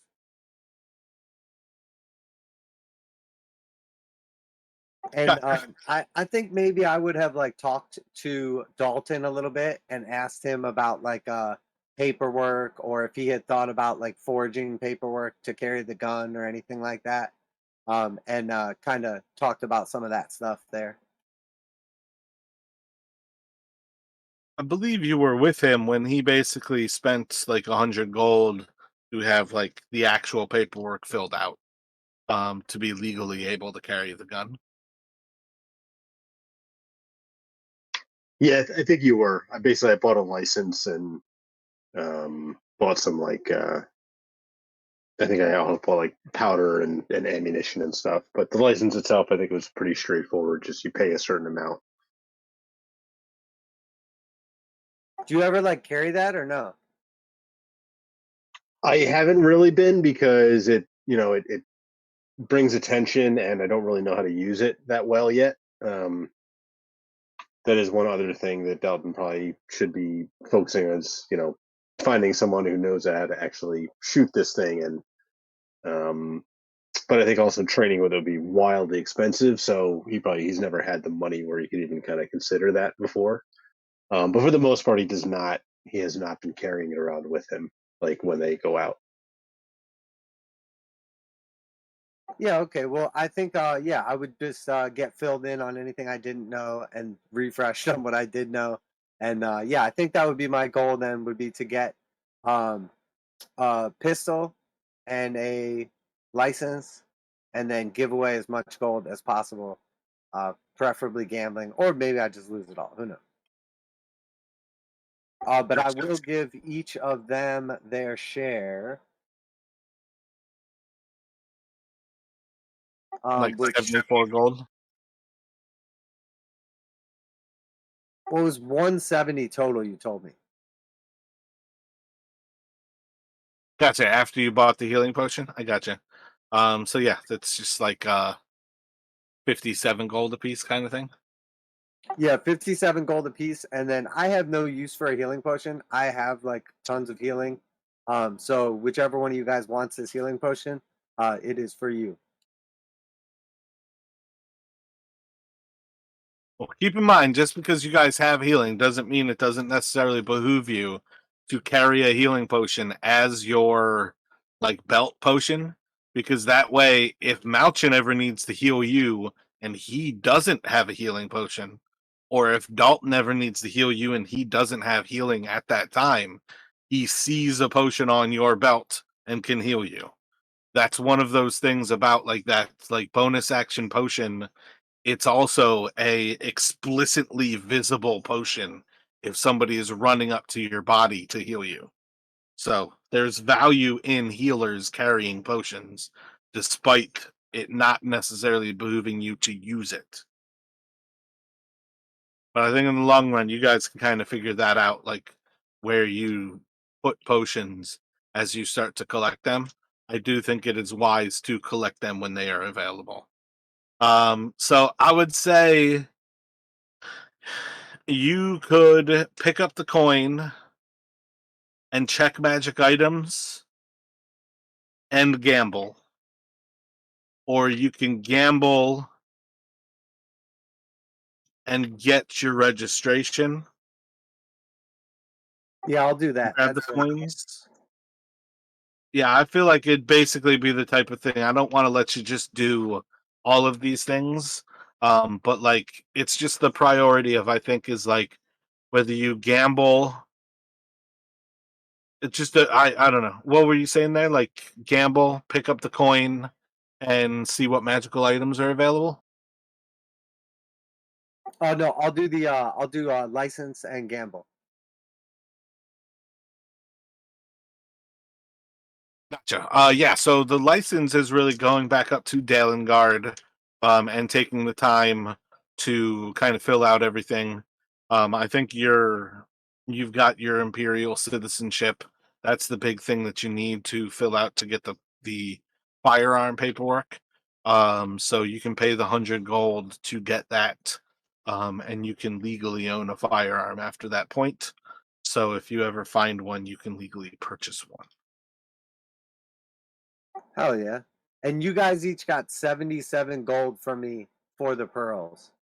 Sorry about that confusion there. And I'll have paid for the magic item and then we'll sort that, or the potion, and we'll sort that out later. So how much do you want to gamble with? And again, it's going to be like a lot of things where it's going to come down to a singular roll, to see whether you profit or whether you go negative, and then we'll roll a percentile of your what you're gambling to see how much of it you lost or gained. Yeah, right. That sounds good. I'll do 100 gold. Gotcha. So let me just get a D20 from you, and it's just going to be a direct comparison to my D20. 17. I got a 16, so you will profit. So just roll a D100. So you'll profit 60%, so you can have 160 gold.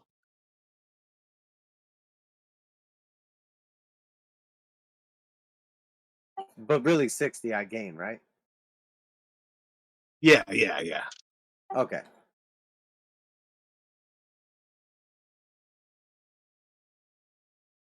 I guess it would be cool to make that like an exploding die. But then it could explode downward as well.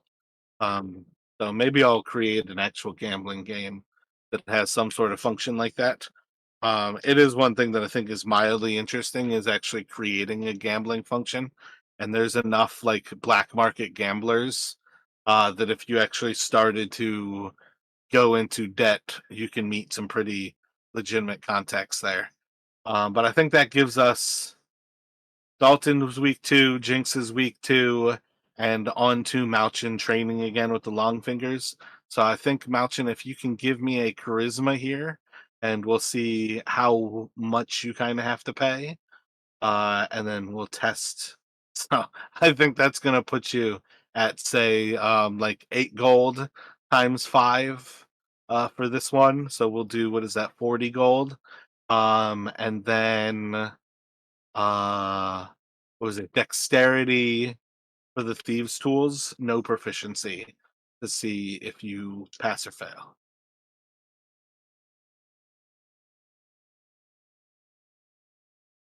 Solid. So that is one success. Week 3 from Dalton. What kind of thoughts do you have going on here?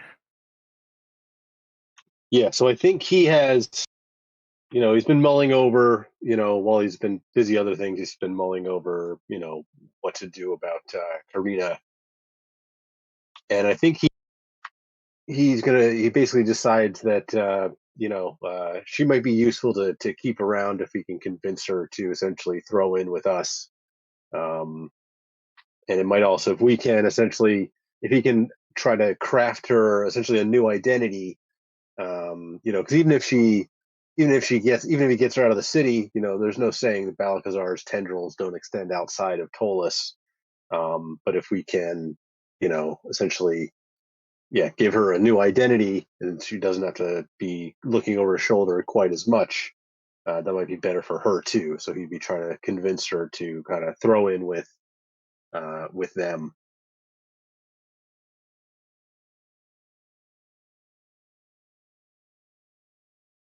Probably he could use one of the, um, because by now he's gotten at least some of the stuff for the, equipment he needs for forging, and he could use one of those blank, um, imperial identification sheets that they found in Crans to essentially try to forge her a passable new identity document. So, I have plenty of money of my own. If we were to return to my house, I could, or rather, let me say, if we were to return to one of my safe houses, I could pick up coin that would allow me to spend the money needed to fill out imperial paperwork as if I were any other person seeking asylum within the Imperium.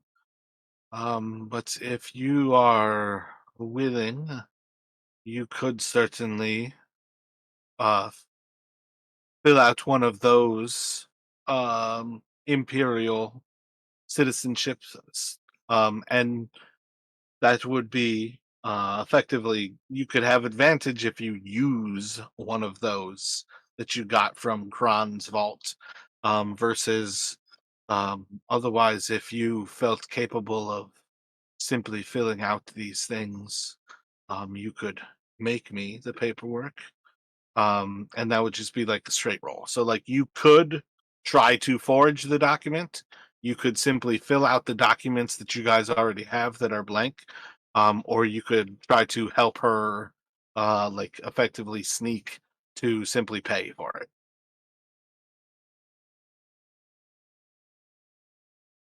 Um, yeah, if she seems like she's willing to spend her own coin, then Dalton would try to assist her with essentially sneaking her back there so that she can get what she needs.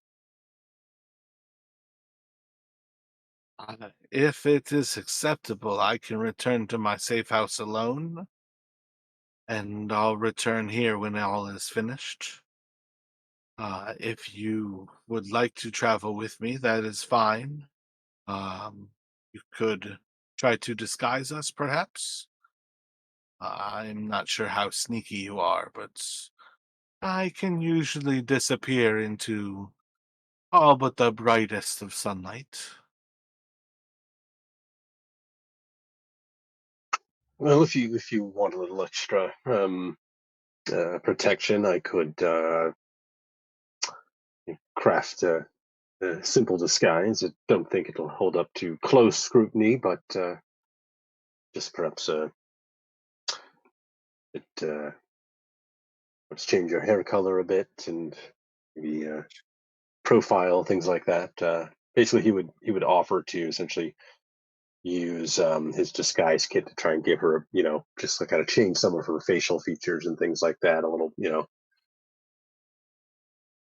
Gotcha. but then, And you're gonna let her go alone? um, yeah, he doesn't really trust her, but he figures, he's fairly sneaky, but if she thinks she's better off alone, he will. Let me get a disguise kit from you. Um, God, what is that? I feel like that's probably like performance with proficiency. I don't know. What do you think it would be? Like, I don't think it's simply dexterity. I like performance because it's kind of like putting on the makeup of an artist kind of thing.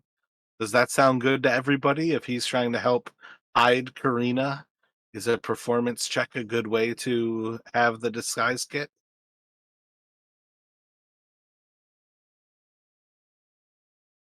I mean, I think that makes the most sense to me.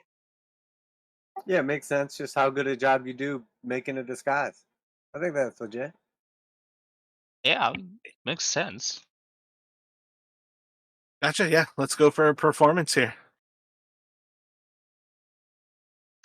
27.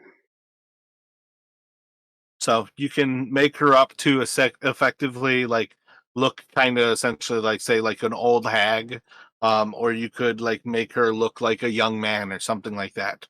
But effectively, you do a pretty astonishing job at making her look like anybody but herself. And then let me have you just roll a d20 for me as a stealth check for her. And I think she's got a scout, so I think she's +7. Yeah, 19. I think she's going to be perfectly fine. And now this is one I'm going to hide. Um, she comes back probably about 4 hours later.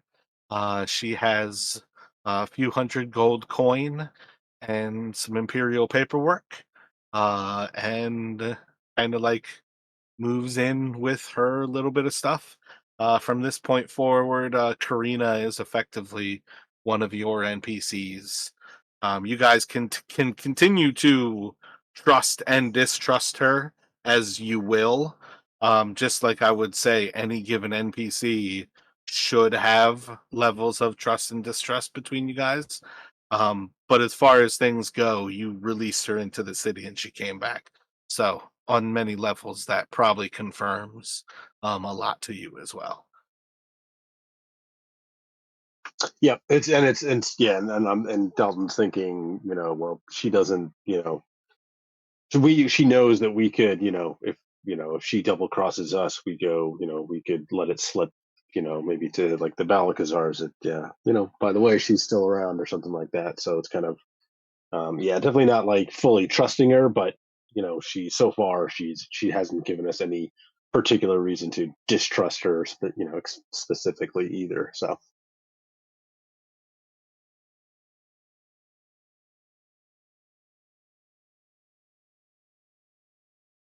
Yeah, but I think that's pretty much all that Dalton was hoping to achieve that third week. So.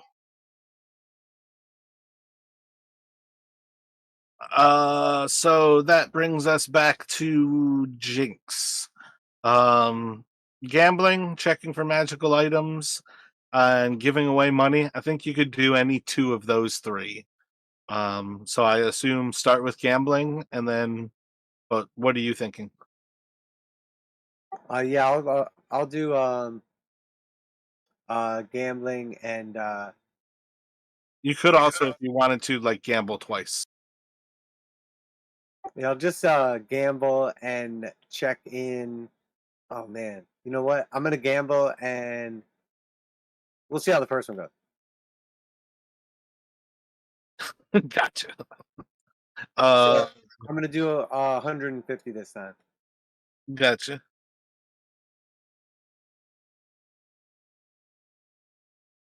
Natural one.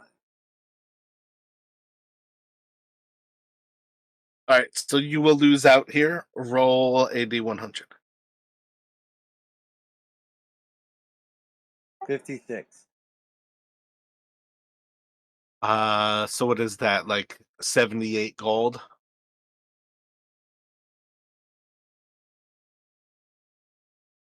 It would be 84, 56% of 150. Yeah, so 84 gold you'll lose.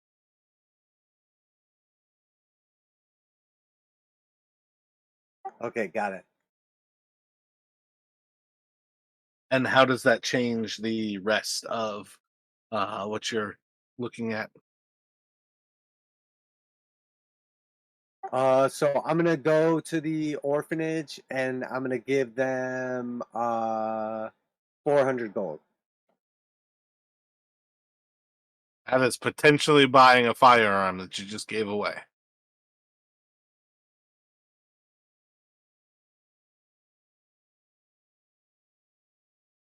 Yeah, that's what I want to do. Gotcha. And I have exactly 501 gold left.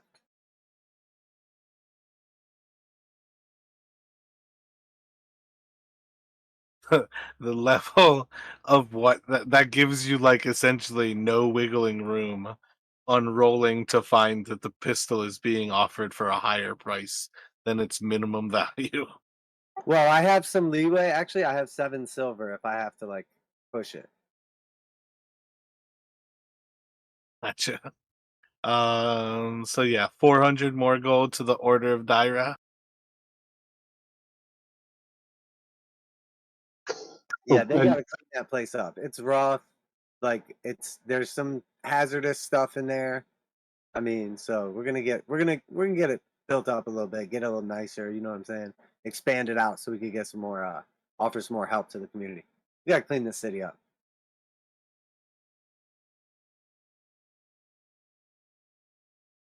Malchin, returning to the Thieves Guild for like your third week with them.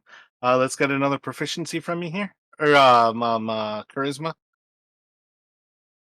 Let's see if I can roll over a 10. No, I can't. I think you rolled a 7 on all three of those. So it's going to be 8 gold again, so 40 gold for the like week of training. And roll a dexterity, no proficiency again.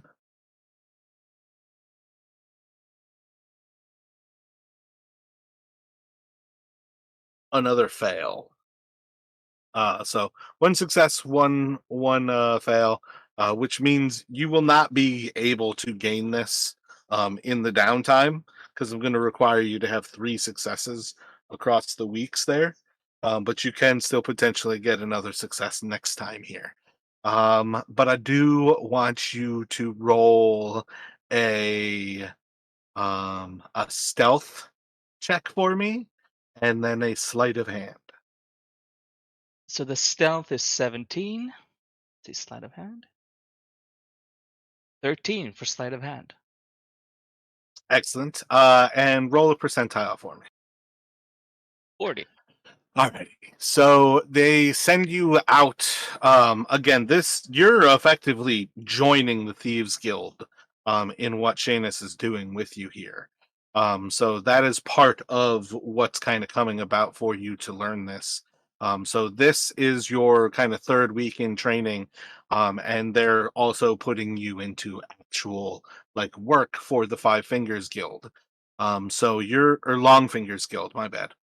So they send you out into kind of Midtown, and basically tell you like, don't come back until you've pickpocketed, at least like say 20 gold off of some of these people.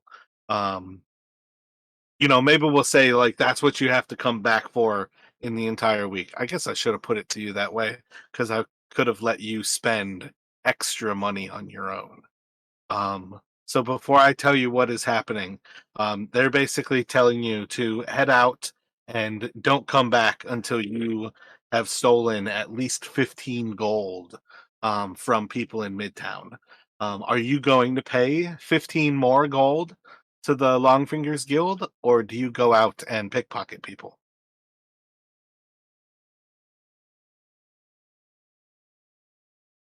I think I'll go out and try to pickpocket people. Gotcha. So when you kind of like are returning and like heading back into the Longfinger safe house and looking over what you've taken, you did successfully take 40% of 77 is probably like 32 gold.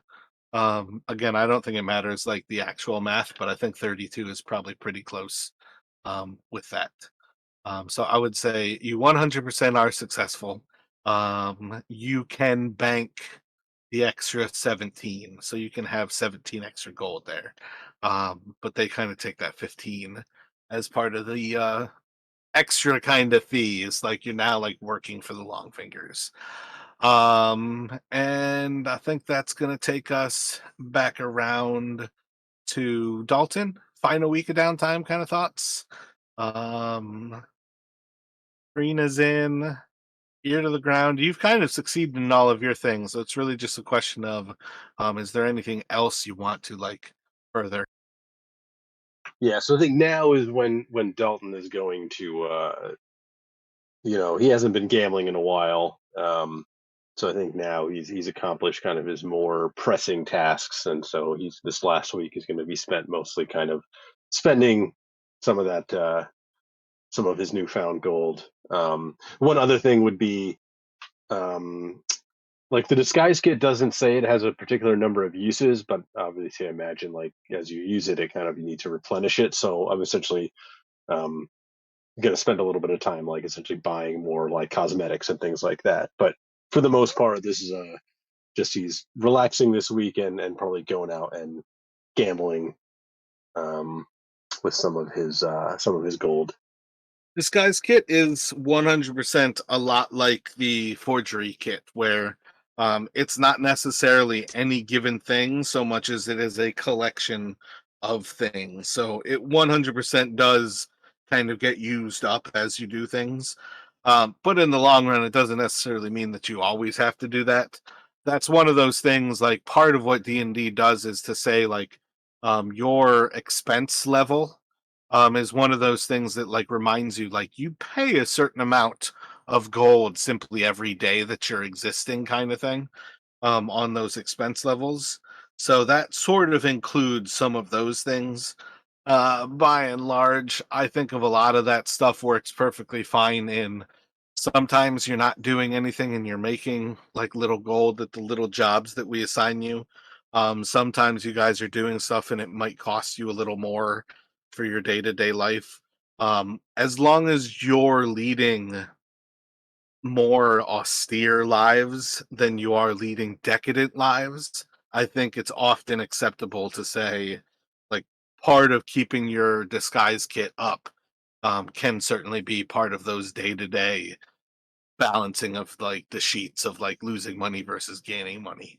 But you can keep in mind that the again the forgery kit and the disguise kit have very similar components in that it's often like inks and dyes are used for makeup.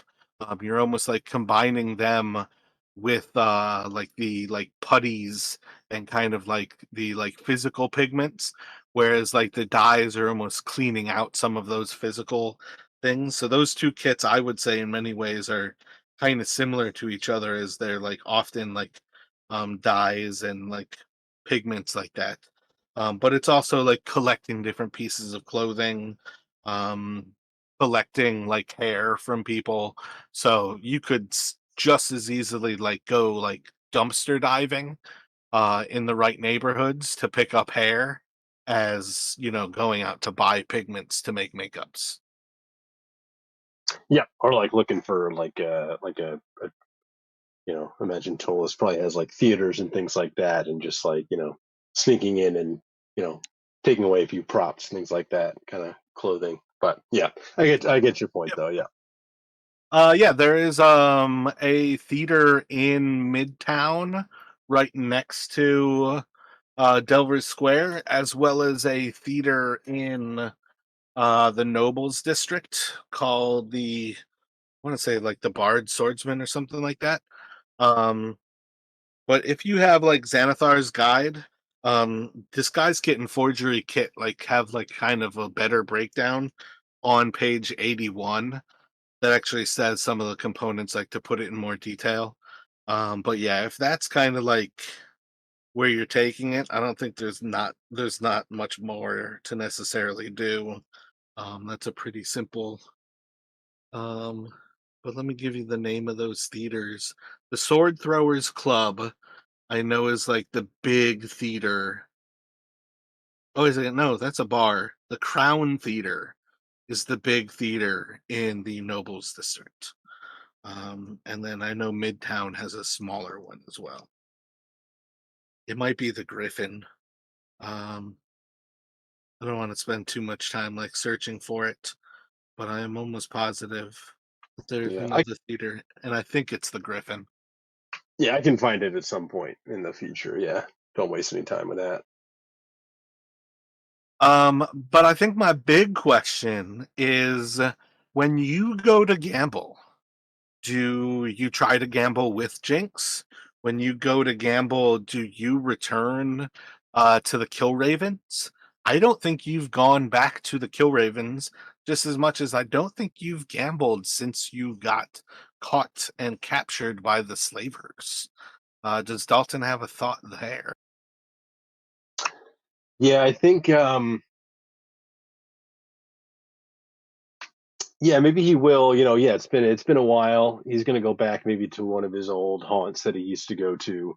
Um, so with which the Kill Raven would be familiar with. Obviously, he doesn't need to borrow any more money from them, but they might.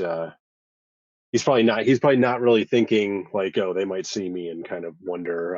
I think we had squared things up with them, but I honestly don't remember, and Dalton probably doesn't remember either after everything he's been through. So, I do believe you were squared. That doesn't necessarily mean that you're square. right, yeah, yeah, but I think he'd go back to his old stomping grounds, and the Guildsman district to gamble. He's probably going to be he's not going to be wagering quite so much as Jinx, so he might go to a place with a bit less in terms of like the typical pots and stuff. So he probably kind of branch out on his own for now, this time around. Gotcha. So yeah, when you head back into the Guildsman district and to some of those back alleys and those like I want to say shantytown games, but that's the wrong word. I'm looking for um the like hidden booze halls of like the 1920s of like prop Like speakeasies. speakeasies. Yeah, yeah. I feel like that's kind of where a lot of the guildsman gambling goes because it's off the books gambling. You're not going to an actual like gambling hall where taxes are being paid. So let me have you roll. You could choose either a stealth or a performance. The stealth you can have proficiency. I guess really what I'm saying is let me get a performance and you could either use dexterity or charisma for the performance check. Okay, yeah, I'll use charisma for performance. Gotcha. So that would be a 13 total with charisma. Oh, so close. Yeah, so you basically go in, you're like flashy in your return kind of thing. Like you don't keep quiet about like what's going on. But apparently nobody seems to recognize you as far as kill ravens go. So you don't ever have any sort of meaning there. Effectively what I was doing was like the dexterity performance was you're being stealthy, hiding who you are.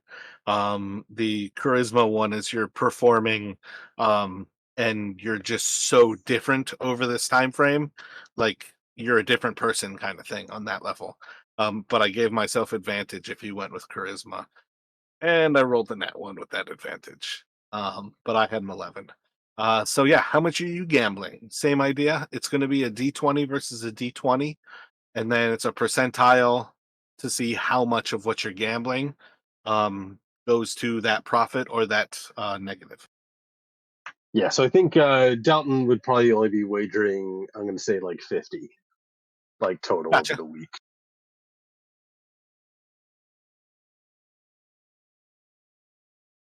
I think he beat me. I got a 10.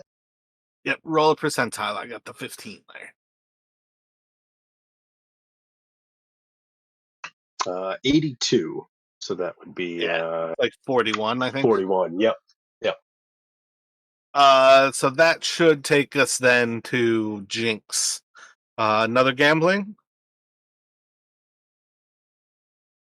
We go scope out the guns first. Gotcha. So you can head to Mirae's Oddities again, and see what she has.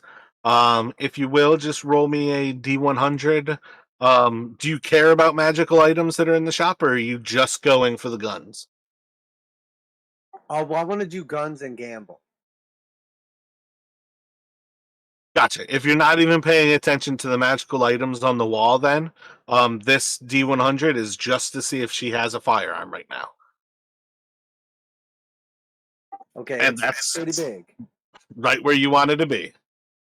That's good. A 2. Yeah. Low is successful in that. If it was for a magical item, that sets it low on the magical items like list that of what she has. Versus like when you're trying to see if somebody has something, low tends to mean that they will. So 2 is about as good as it gets. Yeah. So as far as things go, um, I think when you arrive, Miriam kind of like smirks a little bit to kind of see you walking in, and she's like, huh, go figure. I had an odd little sense that you were going to be walking in today. And I picked up this beauty about 2 weeks ago, and nobody's been looking for a firearm since you walked through those doors 3 weeks ago. And she just sets a little dragon pistol on the table. I've been asking 700 gold for it, but I did pretty well with those pearls. What do you have on you today? And effectively, I'll take the 500 gold. But Okay, yeah, that's perfect. Well, I was gonna hit the casino, but had a strange feeling I ought to stop in here first. Don't worry, I've been thinking about you too. 'Cause of the gun, of course. But yeah, that's perfect. And I'll owe you one after this. So yeah, I'll fork that over. I don't mind being indebted to in the least bit. I'd be happy to have you in my debt. Uh, Definitely don't forget to return that favor. Um, Roll a just any die. Odd, it's unloaded. Even, it's loaded. Sorry to say that she's been fired. I saw it fired myself to know that it does work and it's in working order. But I don't have any shots and I don't have any black powder for it. So you're on your own there. And I don't remember where in particular I looked up the cost of it as far as it went when we got one for Dalton. But I do know at some point we can get you the firearm cost of ammunition. Yeah, no worries then. If you say you've seen it's been fired before, I trust you on that one. And I'm about as broke as ever, so I'll take what I can. Happy to be. And I'm sure you'll be seeing me and my boys around here. Maybe in Tolus, I think. But I think that should take us to the last week for Malchin during this week of downtime with the Longfingers. Let me have you do a charisma roll for me, Mountain. Oh, cool. A 10. So this week it'll be 25 gold total. You'll pay 5 gold a day to do your training and do the big test, the actual dexterity, no proficiency, and see what that goes to. A 9. So close. So we're going to end this with 3 fails, 1 success. There's not like a fail state that makes it so you can't learn it. It just means that you have to continue to train that before you'll gain proficiency.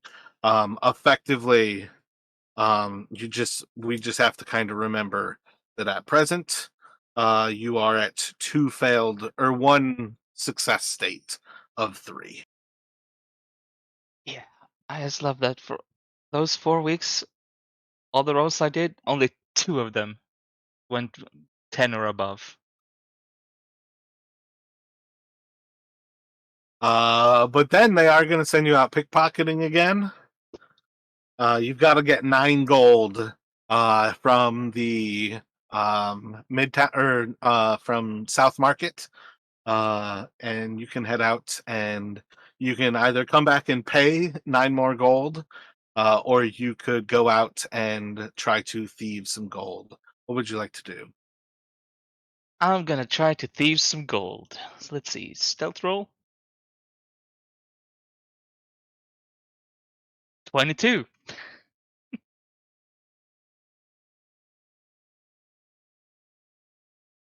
Excellent. You don't get caught. Roll. What I have you do here? I think Uh, I had you roll a percentile. yeah. After I did my sleight of hand before you gave me percentile. Yep, do a percentile. 40 again. All right, this one matters because it's too close to 9 gold. I rolled 21 gold. So I think 40% of that means that you're pulling, I want to say like 7 or 8. Yeah, I think it's closer to 8. So I think you need to pickpocket somebody else. So roll another stealth.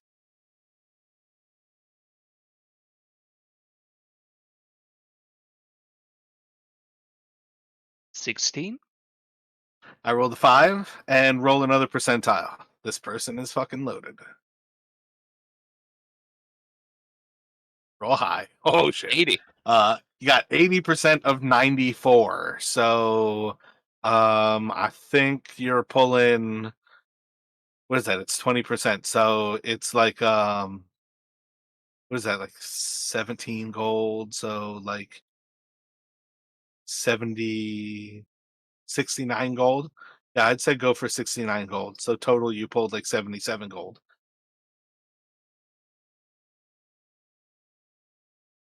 So once you pay the extra gold to the long fingers, you have another like 68 gold that you can add to your character.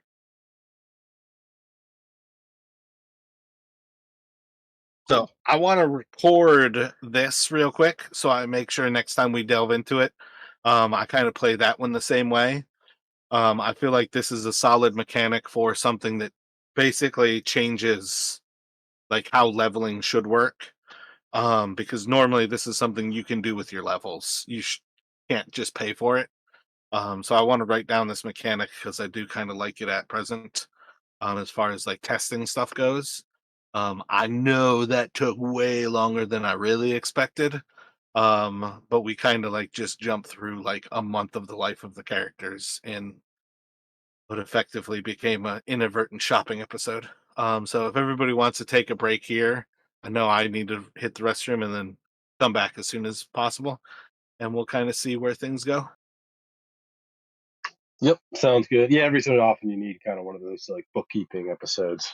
So Hey Justin, do you know what third level spell you're gonna take? I was gonna like pick mine, but I just want to make sure we have different spell.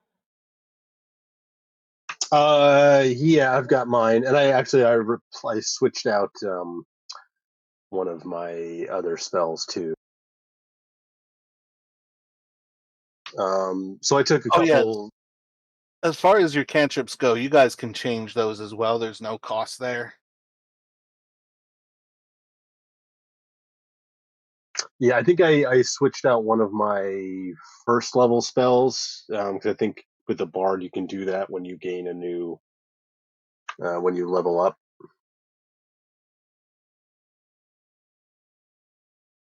So I got rid of Thunder Wave because that's been of limited usefulness, and it's just very loud and flashy.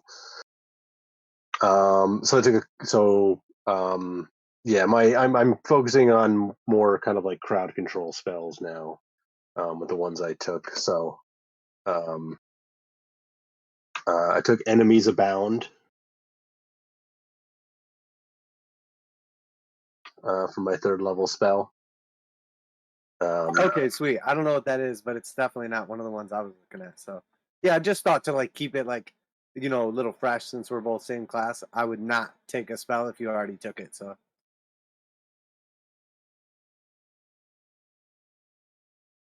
Yeah, no worries. Yep. oh yeah, sounds good. All right, I'll be back in a few minutes. All right, I'm back whenever, guys.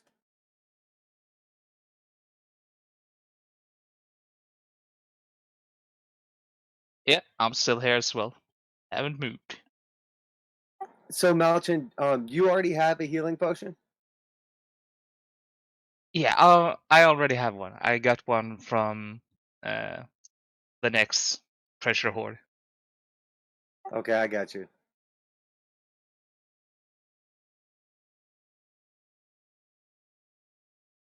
Yeah, I guess I'll just do like he said and just keep it on my belt or whatever. But like if anybody ever needs one, I always have it at hand. But I already have like a bunch of other healing stuff, so it's not really like useful for me in that sense. I mean, same here. I I have cure wounds and things like that. Oh, yeah, I forgot that rangers gain healing spells at level, like, they're on half levels. Well, if neither of you want it, I'll take it and put it on my belt. Oh yeah, you could take it if you want, man.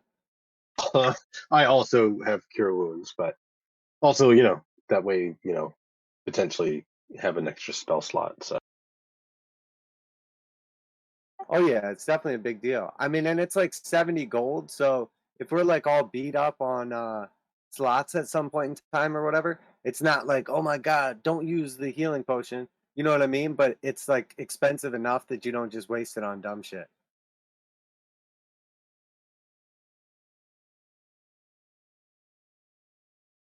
yep, makes sense.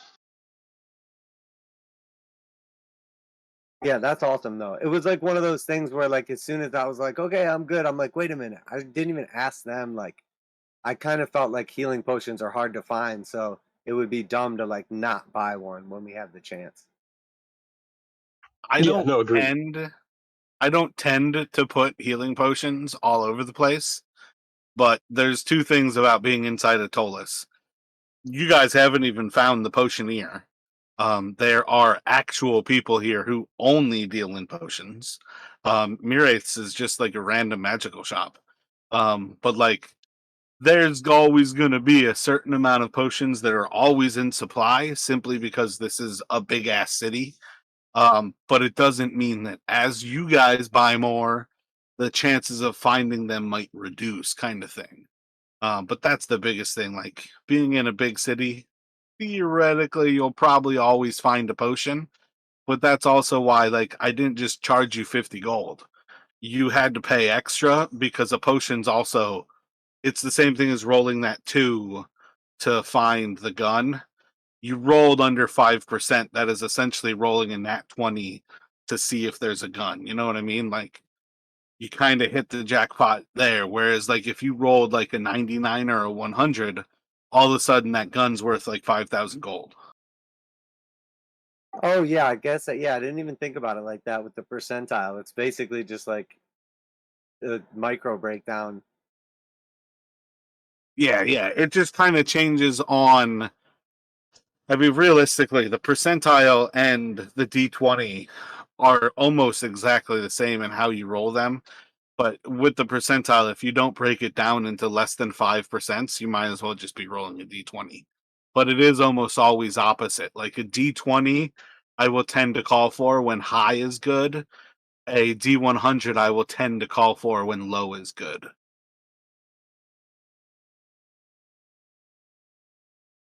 But it is kind of funny how often with a D20, I'm looking for like a D3 basically, like under 33%. It's kind of comical when I think about it like that. Do we have an idea of how much it would cost to, like, if we wanted to fix up the Goblin House or like build on? Because it's probably pretty cramped by now with all the people we've been adding.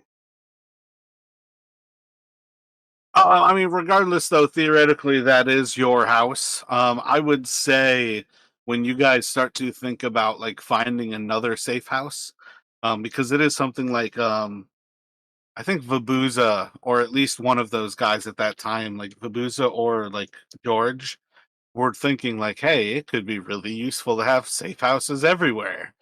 And that's one of those things to keep in mind is like the safe house is yours. All of the NPCs can be found there. It doesn't mean that they all have to, as far as the story goes, live there. Because it is certainly cramped. But I would keep in mind that having a lot of different places, when you're traveling through town with a trade bar on each of you, it might be really good to only have to travel through a couple of districts instead of I had you going through 6 districts with those trade bars. Yeah, no, that makes sense. Having like, yeah, at least one in a couple different, in a few different districts. Yeah, yeah, that makes sense. Yeah, if we're gonna be wanted by one of the nobles, we should probably have a second safe house. But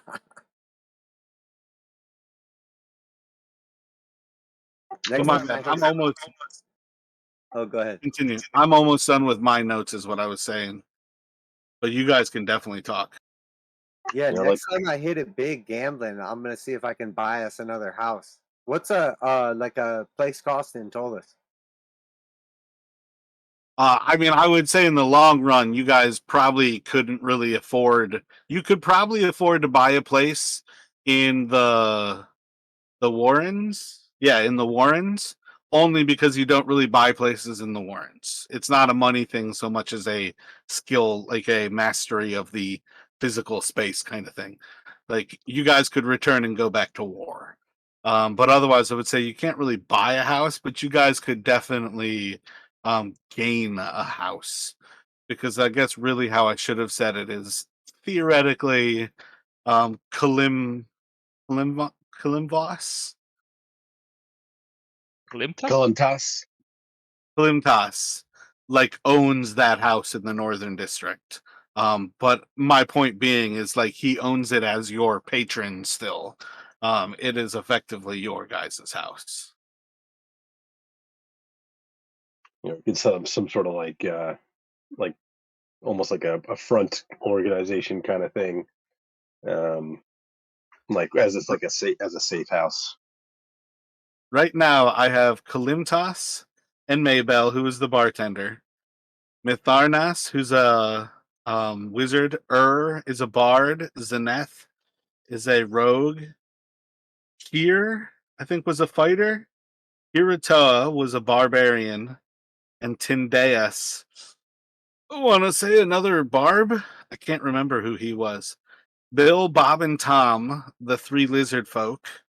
I just wrote down goblins. I didn't even keep track of names or how many of them there were. Because I also don't think you guys know. It could be a critters kind of situation where there's like 50 of them.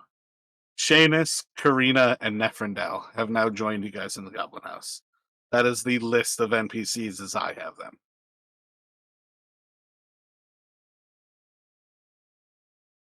Yeah, we're gonna need more space. But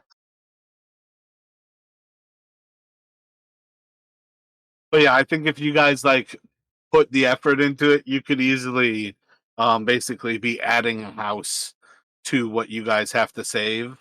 It's definitely the type of thing though where we'll start to like pay a little bit more attention to your funds But I don't think having a second house would necessarily be all that difficult for you guys to like effectively be like renting. All right, I think I got the general note pretty sufficient there, so I don't like forget that. My bad on that, guys. Um, is everybody otherwise back here? I feel like Chris never left. I heard both of the Justins. Yep, I'm good to go. Yeah, I'm here. Yeah, and I'm still here. So I think with everybody kind of like returning there, from basically the separated kind of idea of what the downtime is, there's no reason to necessarily like assume that you don't also still interact with each other.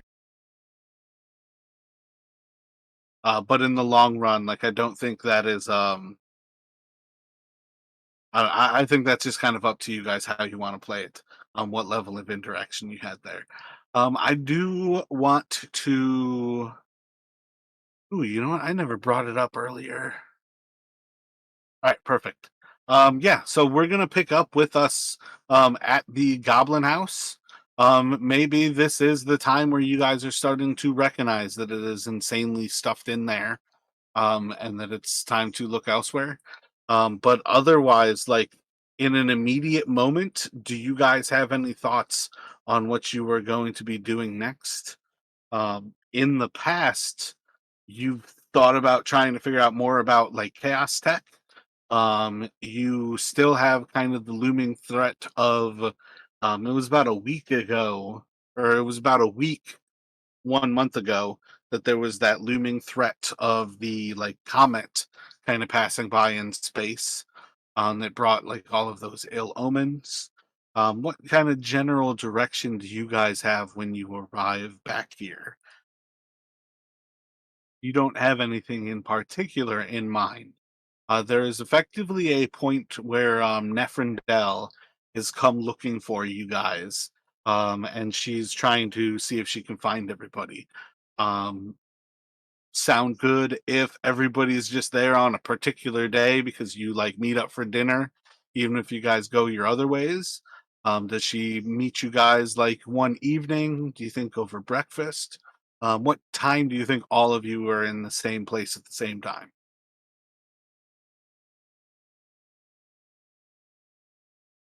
Yeah, I would say maybe I think Jinx, he was in the area near where she works, so maybe she kind of like let him know, and then he could essentially have gotten word to us and say, let's meet up at the house, I don't know, like some evening, in the evening, um, like the Sunday after we've kind of after the downtime, and to kind of see what Neferndel has for us. Jinx, I have some good information that might be quite valuable to us, and we are partners. Can I meet you this evening? Would it be better if we do lunch?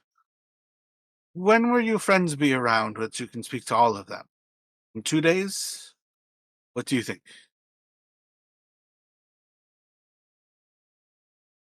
I think we just meet up for drinks this evening. Shouldn't be any reason we can't get all together here.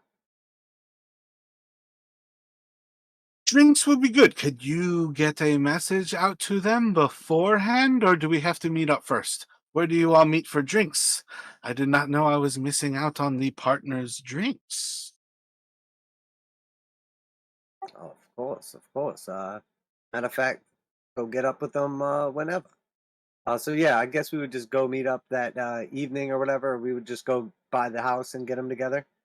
I'm assuming at this point in time we all pretty much just live together, so we're just like hanging out, see each other like every couple hours.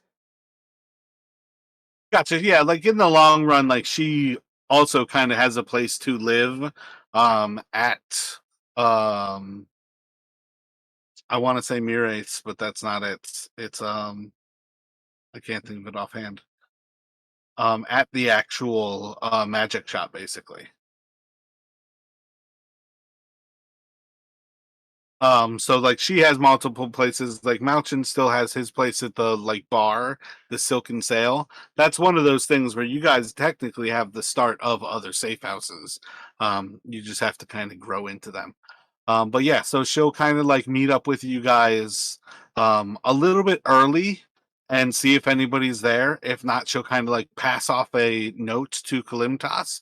And she is going to basically invite you all to meet her at a little tavern in the South Market. So Kalimtas is just at the actual house that evening as you guys all start to gather. Who do you think is first there?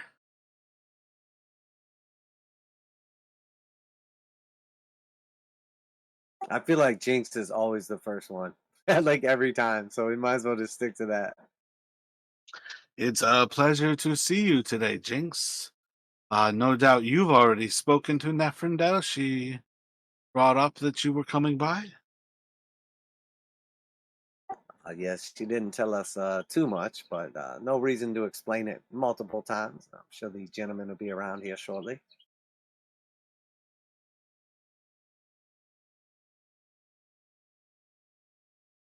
So, as you guys all arrive, who do we think is next?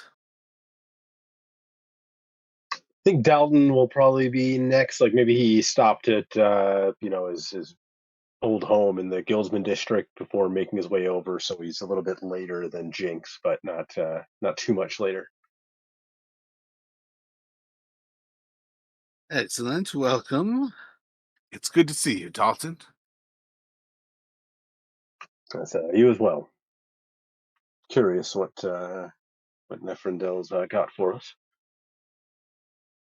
She's heard of a nice little bit of loot being moved and wanted to give us all the opportunity to profit off of some traveling funds that they need to arrive in someone else's pocket. And there's our little thief now. So Mauchin then can be the last of you to arrive. Perhaps like coming freshly off of failing miserably at picking some rather difficult locks at this point.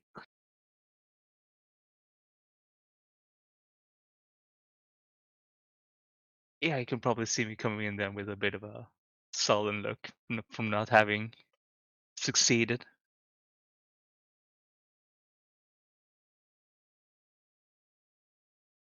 Well, I'm always wouldn't mind a bit of a profitable diversion.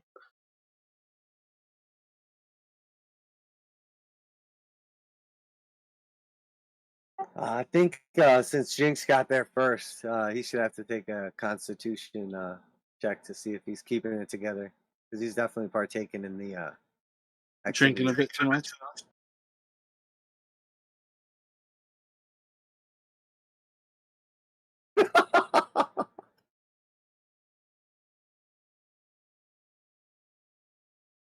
You actually gain inspiration for that one, but you already have it. I don't think anybody's actually used their inspiration. Partly because it's been downtime, but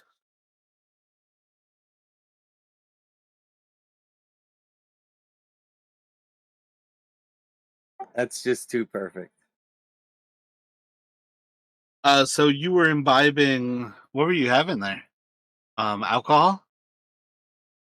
Yeah, maybe just a little too much alcohol or a couple too many cigarettes at the same time. Roll a d6. It's 6. So the con save fail, yeah. Um I don't think you should just pick up a cigarette anywhere around here.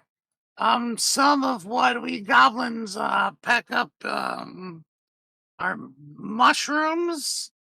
So you might find like a little bit of like mild hallucinogen. So like if you set down a cigarette, don't assume picking up that cigarette. This is the same one. There might be spores everywhere. There are spores everywhere. Don't tell me how to live my life. I'm part goblin, you know. Look right at me and think that I don't know it's my cigarette. It's the Well, good luck with that one. That's pretty concentrated shit if it looks right.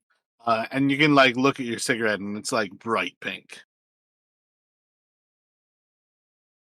I think he was right. This is not my cigarette, actually. Matter of fact. So yeah, there you go. Well, since you have all made it here, Neferndel asked me to send you on your way. But at present, she's at the Silver Cup in the South Market. If you all would head there, there's a little smoke shop that overlooks the way, and she was hoping to get you all to gather there.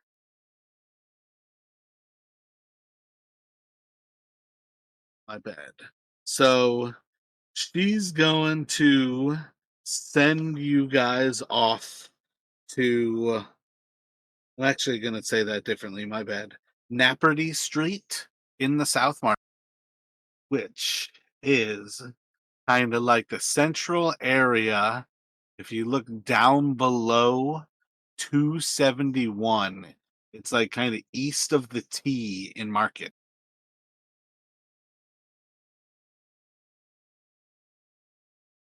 She's looking for you all to head down to Naperty there. She's going to be waiting at a little tavern that overlooks the way. And it's just called oh man, the Boar's Tusk. And she's waiting for you at the Boar's Tusk on Naperty Street. Uh, and he'll basically give you guys like Naperty and kind of like Emperor's Road. It doesn't specifically cross, but I'm sure it's kind of close enough that you can kind of like make your way through the alley, kind of figure stuff out. But that's what I'm going for here to send you guys down there. Um, so let me, yeah, I'm not even going to do any rolls. We're kind of late here. As you guys are kind of like heading down into this area, you'll find Neferndel is kind of like sitting at a little bar that has like a little bit of like seating kind of like set up in the street so it actively like blocks a little bit of Naperty, and she's kind of like overlooking the like western side of it, so like over near where Emperor's Road kind of crosses that alley. And you guys are just kind of like walk up to her. She's got a table outside. There's a bunch of beers like around it. It's like a table for 6 people. There's 4 of you total. But as you guys kind of like head up here, she just kind of like waves you over with like a couple of fingers real quick, and uh, good to see you've all made it. It's let me try that again. It's good to see you've all made it. I'm pretty excited to partners and have something of my own that I kind of picked up. Um, and she kind of like looks around. There's nobody out on the patio. There's a few people like inside the actual tavern. Uh, but we're kind of like waiting here because every Sunday at this like right about 6:40 here, there should be a couple of, and she like points out like an ogre as he like rounds a corner. There we go. A couple of ogres, and right they're gonna walk right past here with a nice big chest.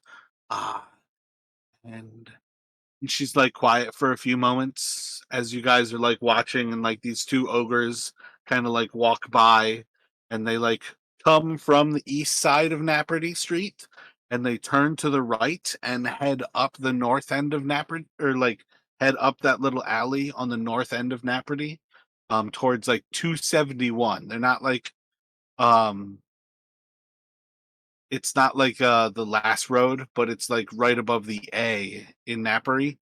And they turn up towards it, and they're going towards 271 there. And as they kind of get a little bit further away from her, she starts to talk again.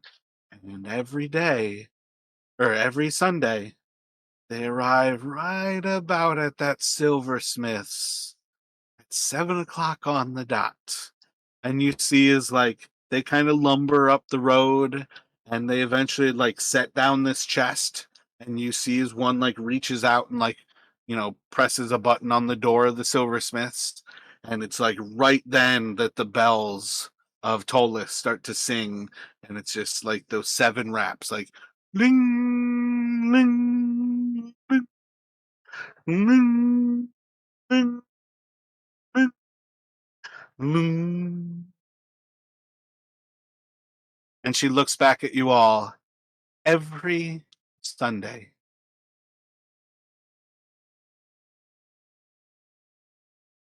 Takes a sip of her beer, puts her hands behind her head, throws her feet up on the table. Am I a good partner or what? So Dalton will reach for one of the beers as he's listening and start sipping it, and kind of watches as kind of what she's talking about sort of plays out. And there's certainly something to be said for consistency. This is a good find, Neferndel. A perfect find for friends and partners to be able to share. So, what do you guys want to do? You want to go take them right now and just bash down the door? Or do you have questions for me? I'll say we go get the leprechaun's treasure chest.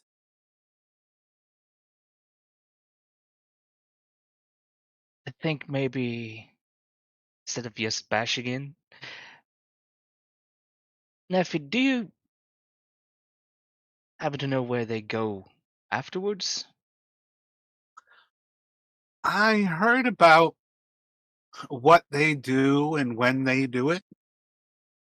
I know they're leaving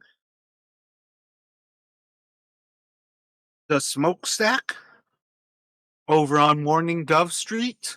And that's just to the north of, or just to the south of 280. I know they leave the Morning Dove, or they leave the smokestack on the Morning Dove Street, and they head up and through uh what's it like Rebel Street. They come to Jasper Street, and then they cross over through, man, I picked a horrible set of streets. They pass through the alley and they come onto Napari Street right at Ripe Road. I don't know what time they leave the tobacco shop, but I know they get here at 7 every day. I just heard it today, so I don't really know where they go afterwards, but we could probably hang out here and hope to find out. If we can avoid having to break down the Smith store, drawing too much attention, perhaps a bit more of a surgical strike might be best. And Melchin, you've been spending a lot of time with Seamus. I'm sure you could pick a lock or two if we needed it. Yeah, Martian would give a bit of a like frowning face and just go, yeah. I mean, I'm still learning. It has been a bit harder than you would think.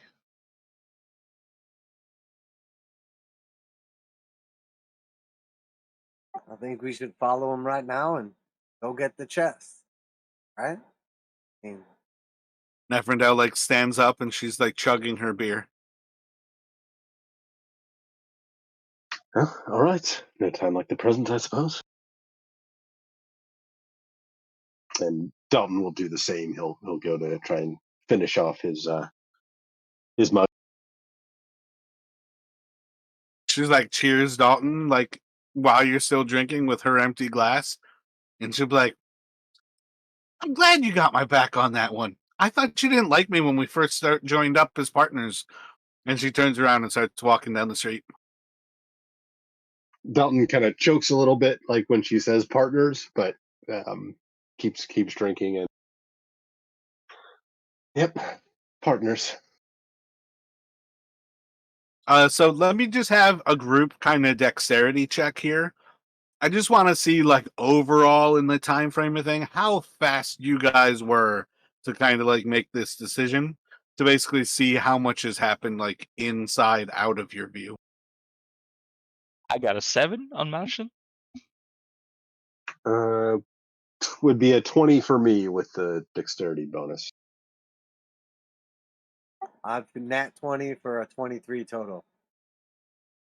So Neffy's gonna just like walking ahead of you guys, kind of leading a little bit. Is like heading up, and she's just kind of like head kind of like craned a little bit to the side. She's like looking like over her left shoulder, just trying to almost like make like as much space to see whatever might be going on in that silversmith shop. And every once in a while, she looks over her head, sees like you guys behind her, and like gives like a little bit of smile. Looks back to like craning over her head. And she's heading like straight for the door, and like right up to like grabbing the like doorknob to kind of walk in front of you guys. Everybody just kind of following with her.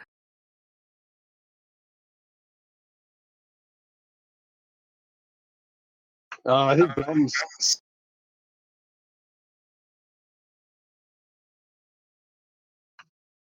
Sorry. Yeah, Dalton's a little taken aback by her sudden kind of in charge attitude, so he's probably going to, yeah, essentially let her take the lead with this. He's not. Yeah, this is all happening a little fast for him. She's gonna take a potion out of her belt and she's gonna drink it.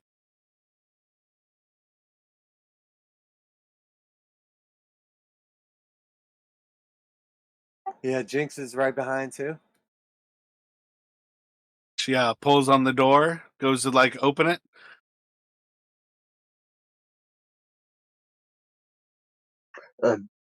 Neferndel, do you know anything about this fellow lives here? Are you trying to say that before she like gets in, basically, like before she opens the door? Yeah, kind of as she's going to like go lift it, he's suddenly belatedly thinking like, wait, do we know anything about? Yeah, so he's kind of asking as she's moving to try and open the door.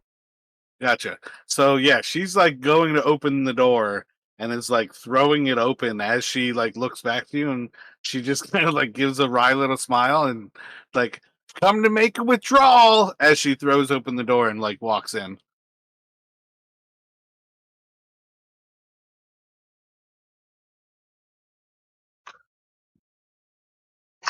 Here's the partners. Dalton will mutter that under his breath, and then he will follow in. Yeah, Maelstrom will just give a bit of a shake of his head and follow afterwards. Alrighty. I don't remember what token I gave her before, but I think it has a named. Oh, and I actually have to drop all of you guys. Alright, so she's there. So I feel like Dalton is at least like a little bit behind her. I don't know about whether it's 5 or like 10 feet behind. Um, I don't know. Is Jinx next in kind of following? Have you kind of like rushed to catch up to them? And then Malchin, like, where are you at in kind of following Neferndo? Sorry, I'm having trouble. I'm just seeing not seeing the actual map. I'll try to reload Oh, it a I couple wonder. times. Here, give me a second. My bad. I wonder if it started with. Yep, my bad. Oh, okay, I see. It started with Fog of War. I didn't actually realize that it did. So I'm just drawing the basics of the building, what you guys are going to see real quick. You're walking like along the street, and this is just one of the buildings on the street, effectively. Um, Yeah, and if if Dalton has time as he's like following her, in, he's going to try and essentially cast disguise self on himself to make him look like somebody else.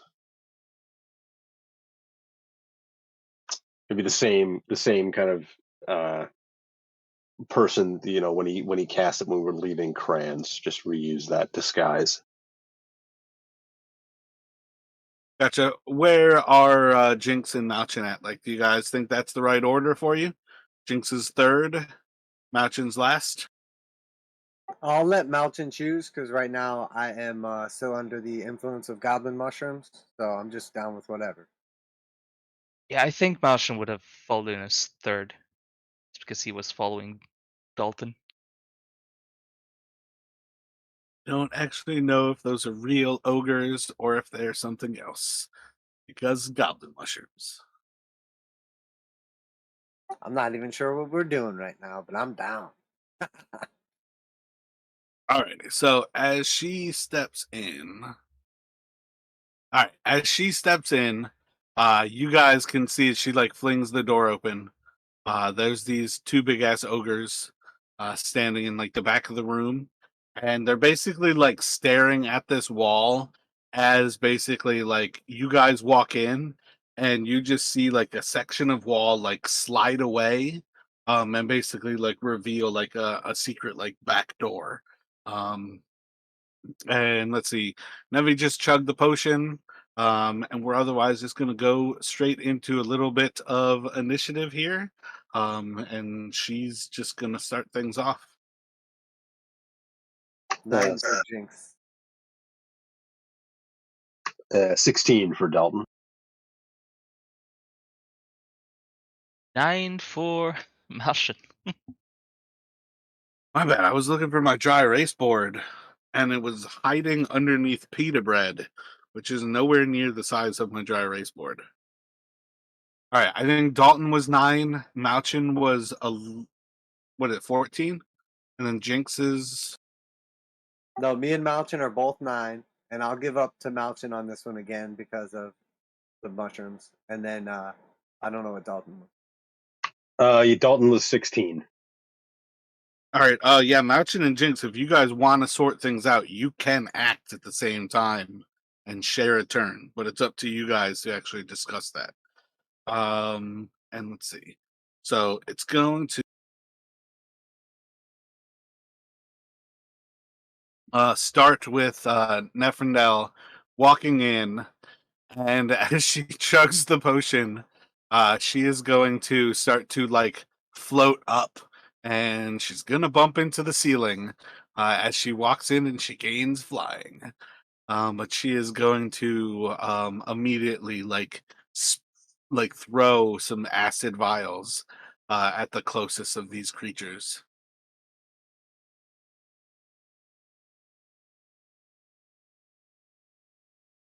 She should hit with a 19 there. I think she does 2d6. Yeah, so she's gonna do 7 poison damage to the closest of those creatures, the one on the right. It saves, so it's not poisoned by her as she whips the vials at her. But that's going to take us to Malchin and or Jinx. You go first, Malchin. Yeah, well, they're in it already. So yeah, he's just gonna rush the closest one. Let's see, how far away are. Yeah, I'm not gonna get close to them, so I'm just gonna move up, I guess. And I think I'm actually gonna Hunter's Mark, the one just north of me. My bad, is that all of your turn? Yeah, I was just thinking about what else I could do, but yeah, I'm just gonna take the dodge action for now. So that can go to Jinx.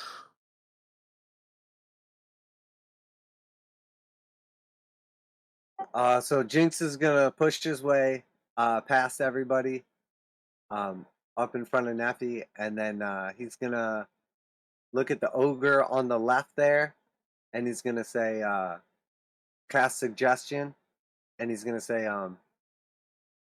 "Get on the ground. You're under arrest for the murder of the sheriff of Goblin Town." And he has to make a Wisdom 14 saving throw. You said 17? No, 14. Wisdom 14. Oh, that's so close.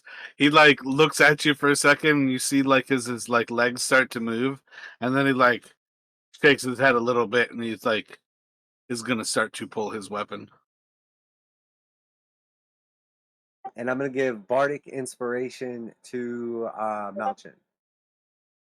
I don't think he's gonna comply. You know what to do, Malchin. And it is a D8 now, just so you know. D8. Thanks. Alrighty, that's gonna take us to Dalton. All right, so Dalton is following in. Are they still, or is one of them still are they still carrying the chest between them? They're effectively in the process of probably dropping it, but yeah, I would say. Oh wait a second, my bad. They should have been before you. Whoops, I said that wrong. No problem. Yeah, so you are. My apologies. You are going to see as they do react here. That's part of what I was saying. Like, since you guys let Nefrindel like lead into this, I started with her, so beating her initiative kind of sucked for you. My apologies. No, makes Um, sense. So yeah, they don't like react to this like initial like thought that they're supposed to, or at least the one like is supposed to like bow and give in to being arrested. Um, and specifically, these things are really, really apt to throw stuff at you, and they're both holding this really, really big chest. And I rolled twos with both of them for their initiative. So I think they're about to huck the chest at you. And hand over that chest. And you know what? I'm just gonna say, for what it is, with all four of you being at the entrance door of this silversmithy, I'm just gonna say this is a dexterity save. As they huck it, all of you are basically in the the like area of effect.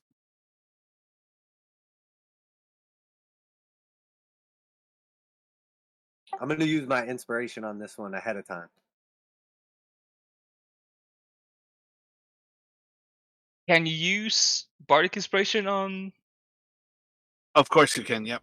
Yeah, just making sure. Going to be a 20 for me total. 16. 13 total for Malshin. Jinx, if you're a bard too, you should have proficiency with dex saving throws. So you'll get a bonus. Oh yeah, you're right. I just said the number. It's 21 total for me.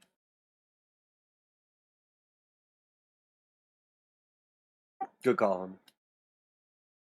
What did you get, Malchin? You got a total of you rolled 8, but you have a +5 dexterity, don't you? Yeah, no, I've rolled a 1, and I have a +7 Oh, on okay, my. okay. So yeah, that's total of 13. So we're gonna go for Malchin is in fact the only one who is hit by this, as everybody else dodges it. The reason everybody else dodges it is though they threw a very heavy ass chest that should have plowed through all of you, Malchin is going to take the brunt of this here. Oh right, I haven't rolled my hit points. Let's see. And it's gonna do 19 bludgeoning damage to you here. And that's gonna knock him prone. I don't think the prone's going to change anything because I'm making that both of their turns, even though it's kind of just one of their throws. But I do really like the idea that they kind of threw it as a tandem, and that made it AOE. Guess I should still do the damage to you guys then. Malshin is bloodied by this point. Gotcha. So what is it? Half if we pass the save? Yeah, I would say do 9 damage for those of you who passed. But what is that? I think that's a wound. Oh no, she just works different. That's how that works. So yeah. She is safe on it though. So that's gonna take us then to Dalton's turn. My bad there. Yeah, so Dalton kind of manages to at least partially dodge out of the way of this thing, as he kind of is moving in. He's kind of like, as he kind of like tries to like sidestep, he's like, you're looking towards these ogres. Your courier services are no longer required. Be off, and he'll, as he says, kind of be off. He is going to. Oh, they didn't actually open the door behind them, did they yet? No, I said when you guys were walking in was right as that door did indeed open. Okay, gotcha. Yeah, so as he says that, I think he's going to kind of like he says like be off. He points to the one directly to his north, the one that's been hunter's marked, and he is going to cast dissonant whispers. So it'd be a wisdom 15 saving throw.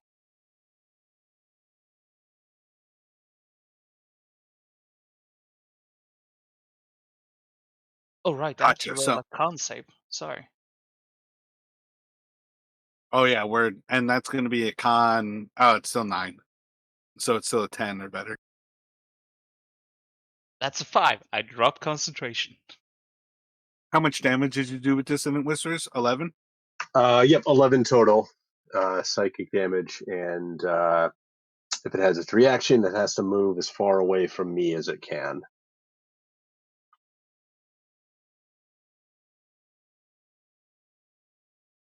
Gotcha. Yeah. So it's just gonna be like kind of like swatting towards its like ears and its head, just kind of like looking around. Um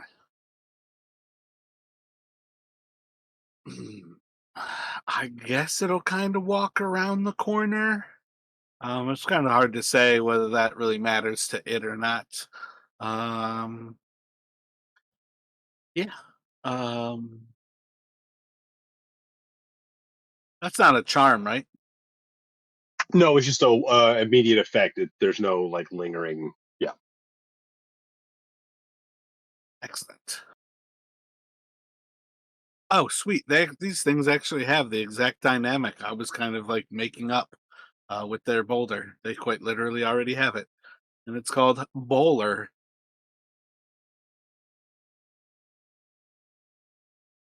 So that will take us to Neferndel.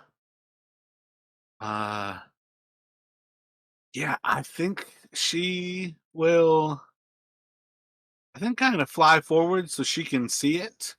And then she's gonna cast like throw her same thing again, where she throws a couple of like vials at.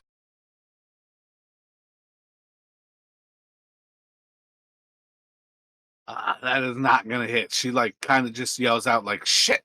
I'm burning down the wall over here. And you guys can probably smell like a little bit of smoke as she like throws some substances they're gonna catch on fire. And I think she can kind of make it back a little bit here. Again, she's like floating like right about where the ceiling is. As she's kind of doing all this. And then that'll take us to Malchin and or Jinx. Jinx is just gonna run up out of nowhere to the front ogre, and he's just gonna cast suggestion one more time. He's gonna touch the ogre and go, "You've been deputized. Restrain him in the name of the authorities until backup arrives." At that same one again. All right, it like looks at you and like shakes its head yes, and then it like goes to like stand up and like walk in, and then it looks at you and it like shakes its head no, like it's essentially like too stupid to really like give in there. These things have advantage against being charmed.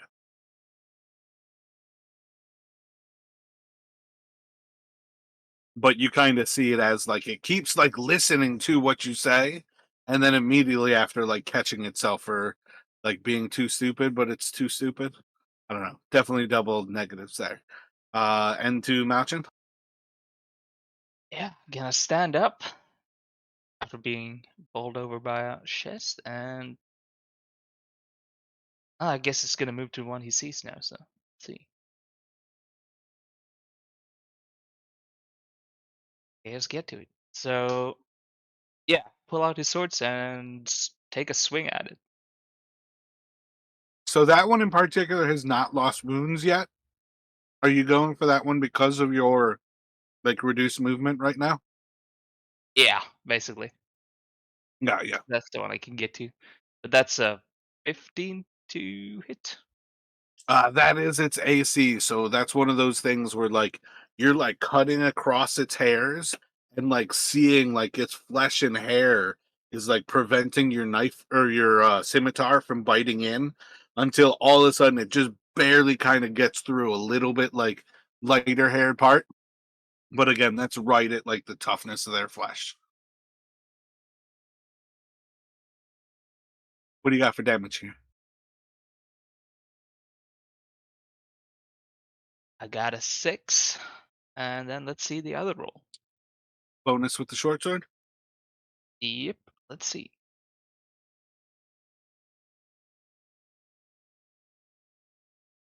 22 to hit. Solid hit, no problem. It just like pierces right through the its flesh as you like stab it into the skin.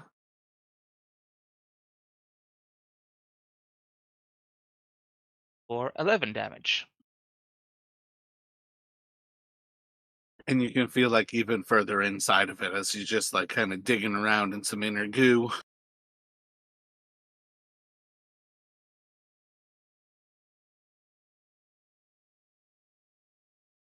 And that will take us to should be that actual ogre. Dissonant Whispers just makes it use its reaction, right? Nothing about what it can do this turn now. Nope. Yeah. Once it's just reuses the reaction, and then it can act normally on its turn. Yeah. Gotcha. So the first of these ogres, like kind of coming from that back room, just like tears like its arm into like the wall, as it's kind of like walking through from the secret room. And as it like pulls a chunk of the wall, it's just going to fling it out towards um gonna go Jinx. So this is gonna go towards Jinx and then also towards Malchin. Can I attempt to cutting words that? Yeah, to reduce its try to hit Jinx, of course. Yep. I'll do that with my reaction.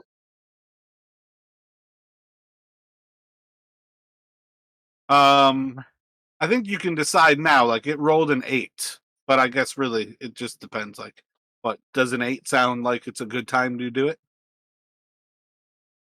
I'm a little worried about. I don't think Jinx has super high AC. I'll go ahead and use it, and plus I already rolled it, so I don't want to Gotcha. meta. So yeah, I've got a 9 to hit Jinx. What's your AC right now? 12 her? I'm at 14 AC. I've got. Oh, I was looking at spell save DCs anyways. But I think Jinx and Dalton are at 14 right now. Does that sound right to you guys? Dalton is now 15 with because he essentially traded up for studded leather. Gotcha. Yeah. So, that first one kind of flings it. Um, it is gonna miss. Does Bowler do anything? Yeah, let me get a DC saving throw from Malchin here. That's a 9 total.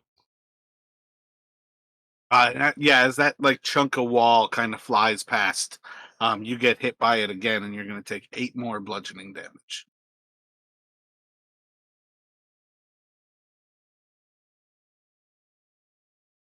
And then the other one that you guys are actually fighting is just going to try to slam into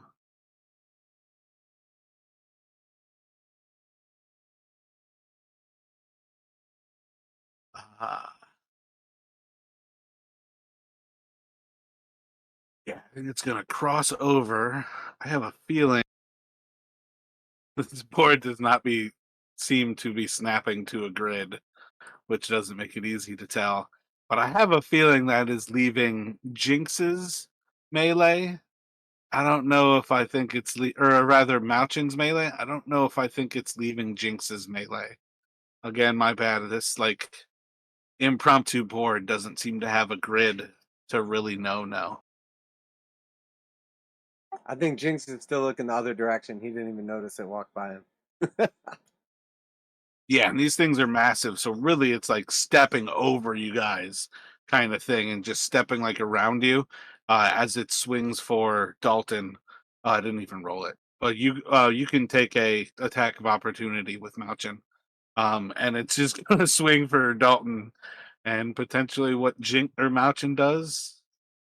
14 to hit. Yeah, you just grab like no purchase into its like crotch flesh.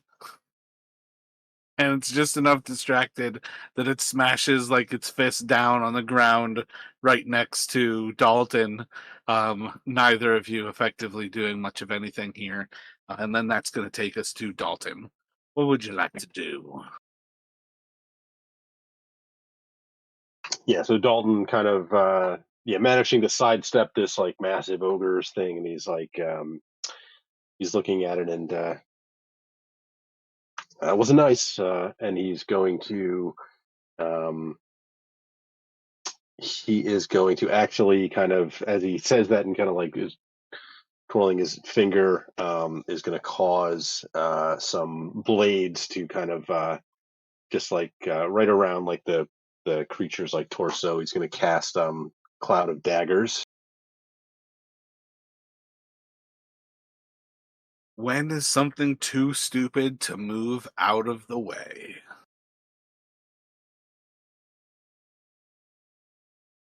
But he's essentially going to do it essentially right in its one of its spaces. I guess it's probably doesn't take any damage Yeah, until that's what this. I was getting at. They're large creatures. They're 4 spaces technically, but it's just hard to know because Cloud of Daggers is a special spell. As far as these things go, I don't know if it's smart enough to move. It Yeah, like might instinctually accidentally move out of the space, but and holy crap, I rolled 4 ones, so it will take 4 damage at the start of its turn. how have I not added that spell to my spell thing?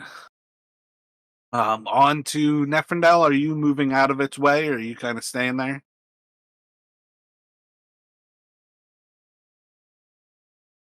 I think he'll. Yeah, actually, the chest is kind of right around here, so he's kind of moving up to for the chest as he's casting this, but essentially not backing away too much. So yeah, Well, you're not backing away from the ogre, though. That's what I was really getting at. that's what I mean. Um, Yeah, yeah. so yeah, let's see.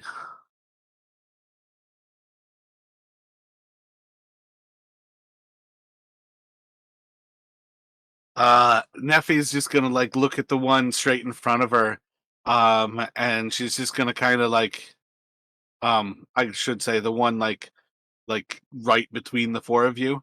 This one's way weaker. Let's kill it. And she's gonna try to smash one of her vials on it.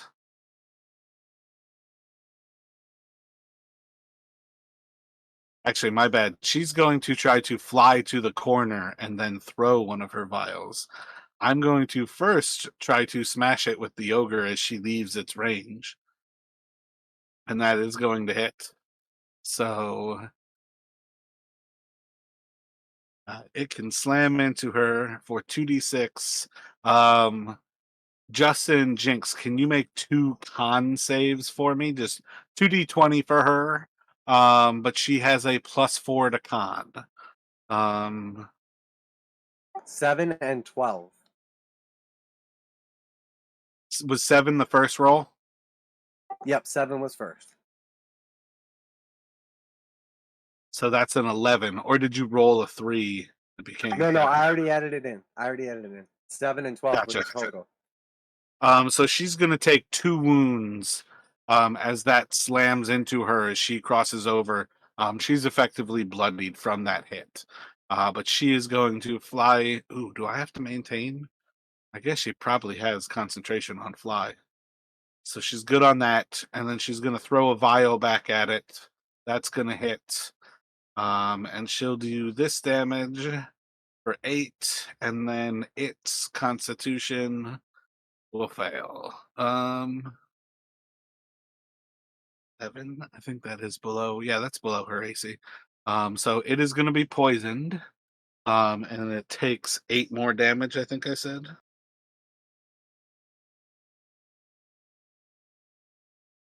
And that's on Malchin or Jinx.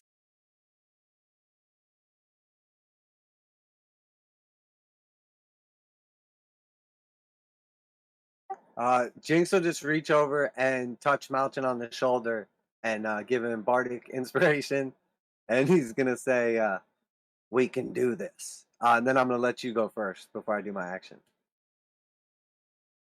All right, then I'm just gonna ask DM here. Am I hearing any whispers in my head right now? I don't think there's any reason to say no. I think, like many things, you certainly have the kind of like call to actually feed on the blood.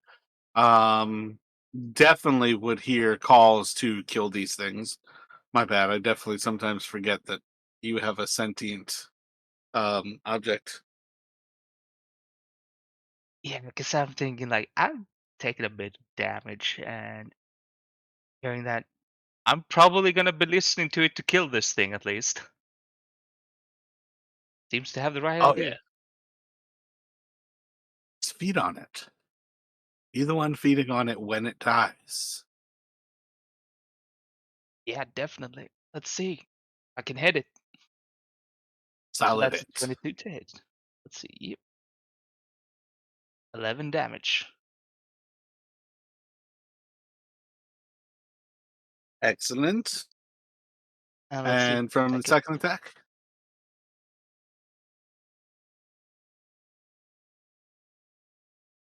26 to hit. solid hit. What's the damage on that one? An 8.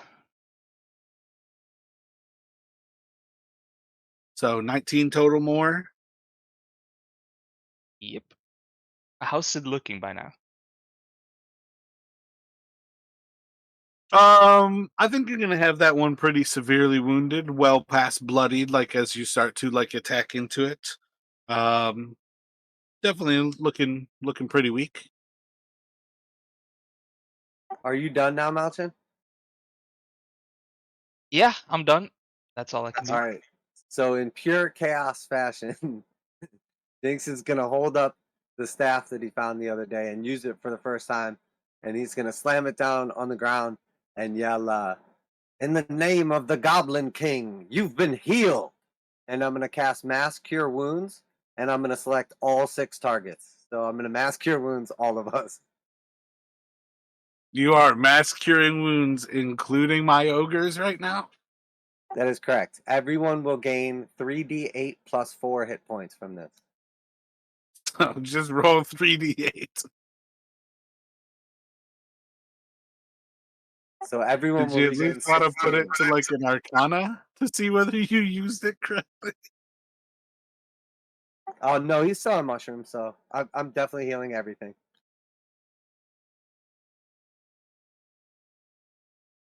Gotcha.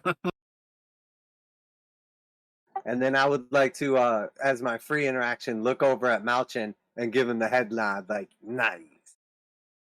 Yeah, Mushroom just kind of look at you back, like, what the fuck? Jinx like thinks he just scored like the winning goal. All right, and I'm done. All right, and you rolled that. You healed everything for 16. Alrighty. All right. So first ogre, at the back of the room, is going to like.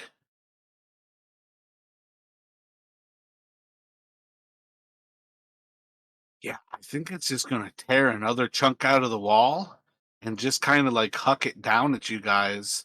And we're just gonna see. Um, First one is Dalton, so it's like hucking it right across Dalton. Um, go for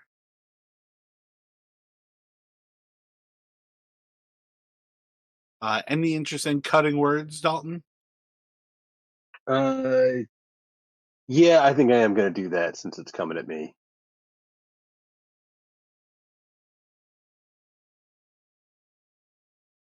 So -4.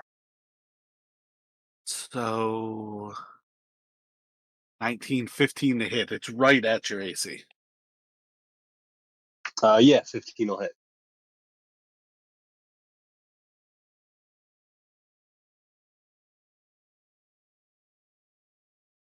Can you do a dexterity saving throw?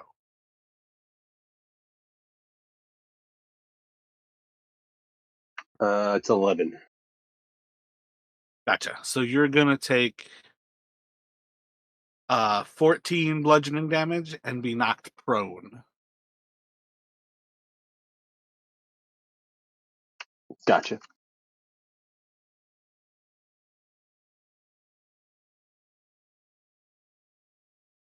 And the other one is going to try to slam into you while you were on the ground. All right. It will, after Jinx is healing, it's not going to matter, but it does take 4 damage from the dagger. Oh, and that me need a con save for that. Oh yeah, gotcha. Yeah. That one actually, yeah, if it wasn't for the healing, it would have almost died from that 4 even. Yep. So, and those magical daggers will fade.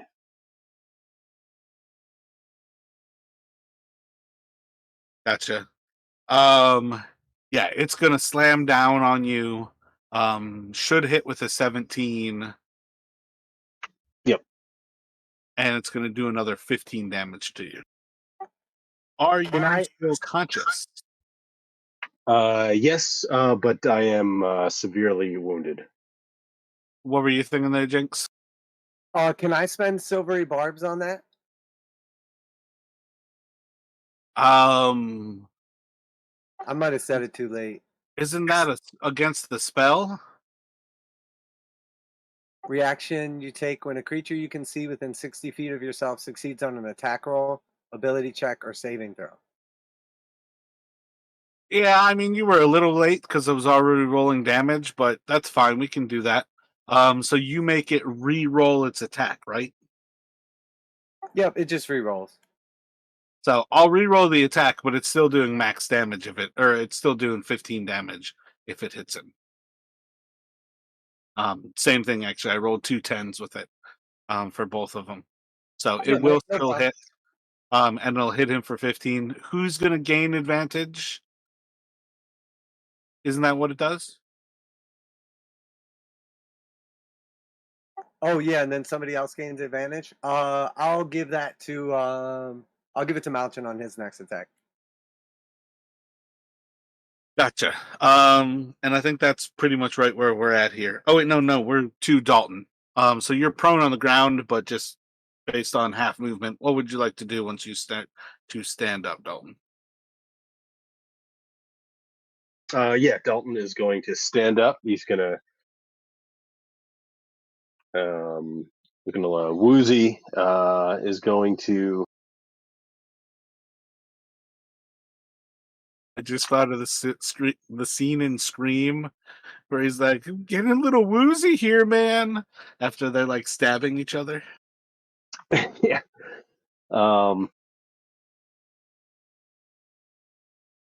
Yeah, I think he's going to. This thing is slammed him while he was on the ground. He wants it away from him, so I think he's going to try another dissonant whispers on this one. Yeah, DC 15 Wisdom save. Oh, my bad. You were rolling damage. I need to roll the wisdom.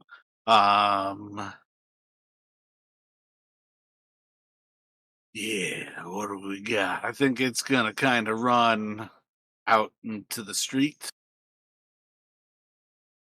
Yep, and I already used my reaction, so or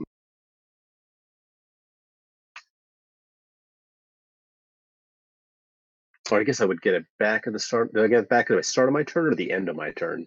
Start of your turn. You have it again.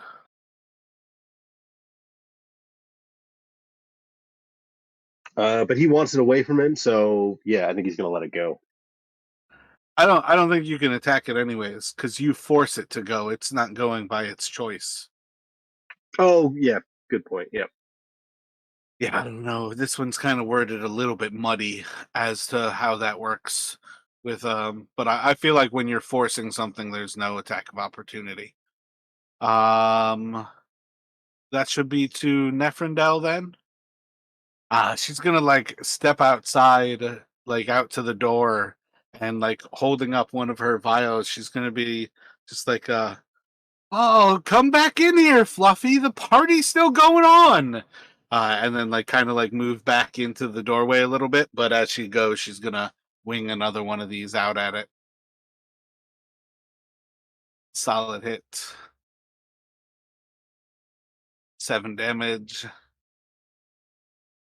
And it is poisoned. Oh wait, no. They got crazy con. I don't think it'll be poisoned with that. But that'll take us to Mountain and Jinx.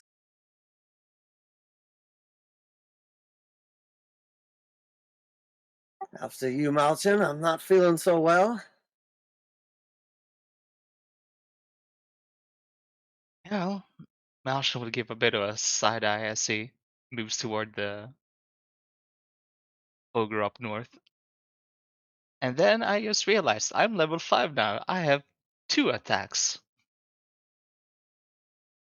Solid. Get that multi attack.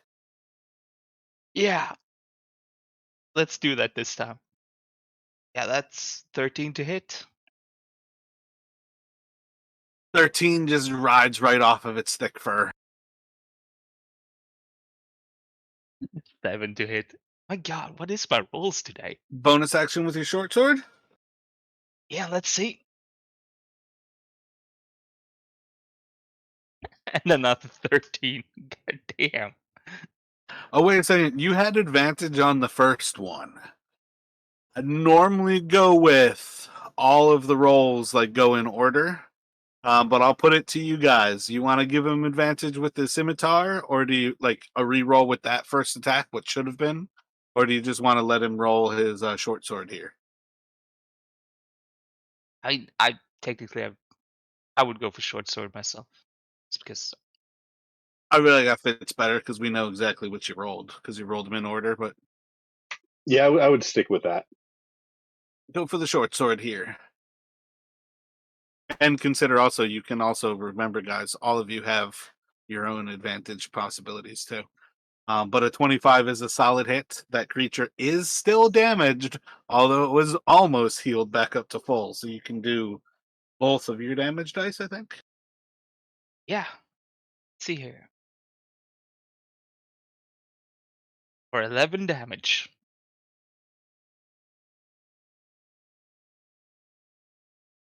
Almost what it was at before Father Chaos joined the ring. Do you want to move away from it? Otherwise, on to Jinx.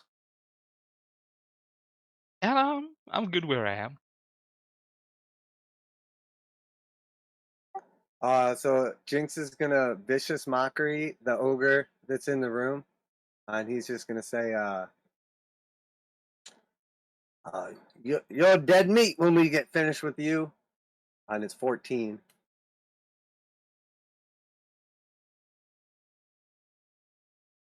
Wisdom 14. Yeah. Yep. 17 minus 3 is 14. It seems to have no effect. All right, and then I'm gonna run up next to Dalton. I'm gonna throw up in my mouth or in my hand a little bit, and then get it together real quick. And then I'm gonna say, Deputy Dalton, arrest that man, and point out towards the ogre on the street. And I'm gonna cast healing on him. Gotcha. Doing a touch cure wounds.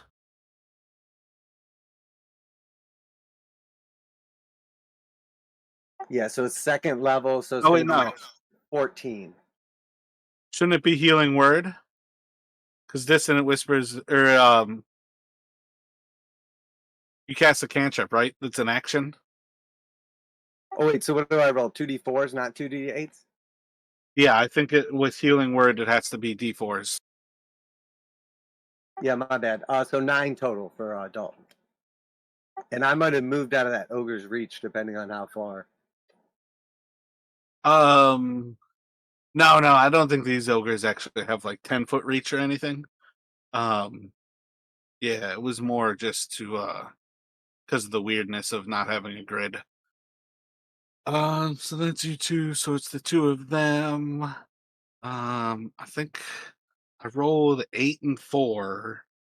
So 4 is towards Neferndel, 8 is towards Jinx, are my attacks here.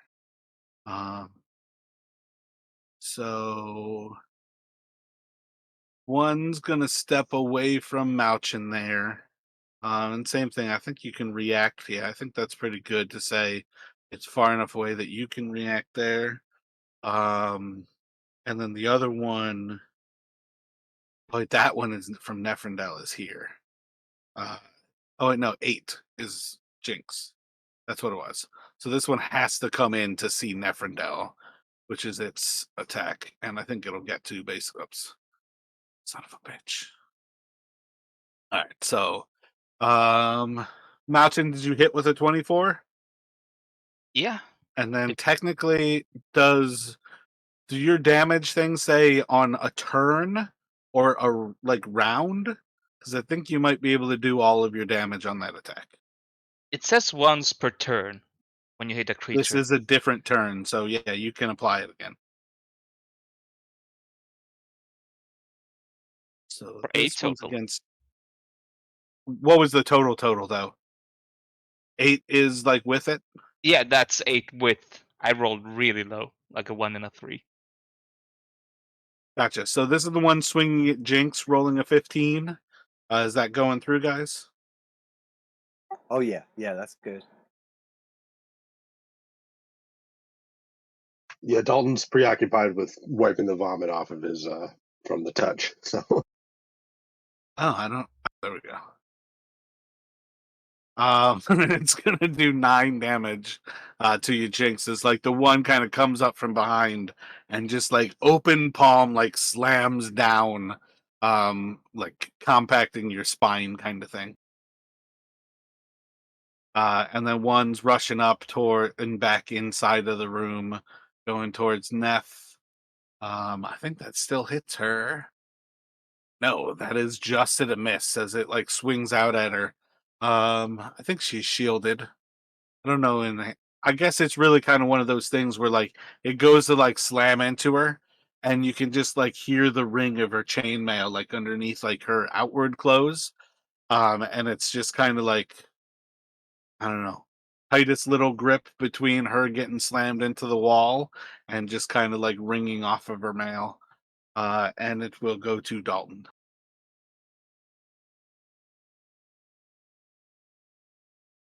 so Dalton, looking much or better, but still bloodied after Jinx's healing. At this point, is going to draw his rapier and kind of like turning towards this one that's charging back into the room. Should have stayed outside, and is going to attempt to stab it with his rapier. I'm going to use my inspiration for advantage. So that should hit for 7 piercing damage. What did it roll? 5, and then Oh, I thought that was a 17. It looks like a 17 on my screen. yeah, that's one of the reasons why you gotta like split them up because Okay, so it's that horrible for actually. cocking dice, but I feel like you're gonna be below here because you've got what is the 3?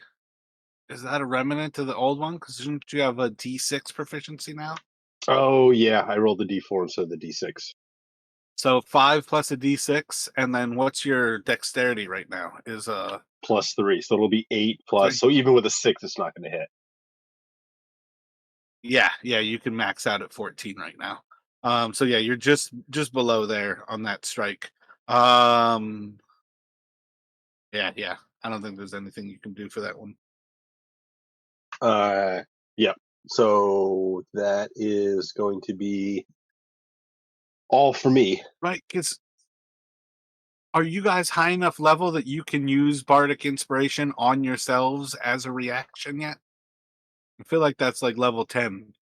No, yeah, not yet. I can't use it on myself. Neffy's gonna do it again where she kind of like flies back towards a corner.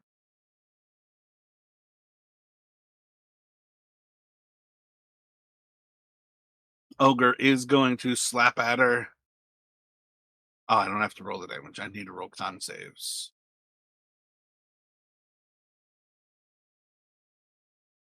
And she will save. And then she's going to whip a vial at it. I think that's too low. I think she's got a +6, so she's got a 12 there. And it'll go to Mouchin and Jinx.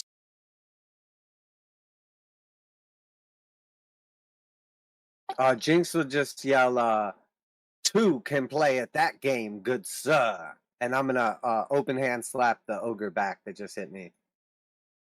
Just open hand though. You're dealing 1 damage. Maybe 0 because I'm -2 for my damage. So, but yeah, It 18 heals plus a even 6. further. Why are you attacking without a weapon? 'Cause You I'm have weapons. offended. He just slapped me. So that's 4 minus 2, so 2 damage back to that ogre. I don't think you have a D4 though, because you're unless you're actually attacking with a weapon. Is this using something as a club? Oh, you're right. It is just 1. So yeah, it's 0. All right. Flashbacks to another life where you were a monk. I feel good about it. And then I'm gonna heal myself. First level. Gotcha. It's gonna go to Mouchin. Yeah, I'm just gonna move up to the closest one. I just want you to know, Jinx thinks he is like crushing it in combat right now. So that is, yeah, 20 total. Solid hits. Just kind of digging into their flesh. In your blade between their hairs. How much damage? 14 damage. And then the second attack. That's a 10.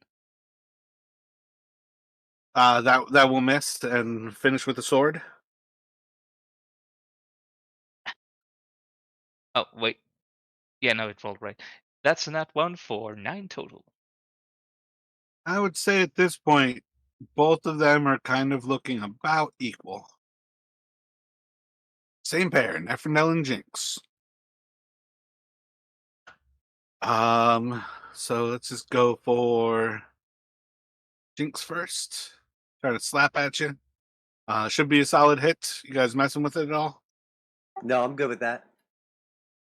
No. And I'll slam into you for 12 damage. And then attack on Neffy should be a solid hit.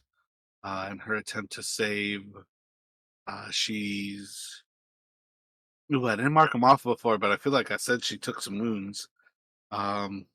She was down 2 before I did the healing, so however much she heals back from that, and then Well, that was 2d6, so it healed her back 2d6. But did she take a damage a second time and then a third? But I'll say at this point she's bloodied. yeah, I would say she definitely is because she got hit when she moved out of combat.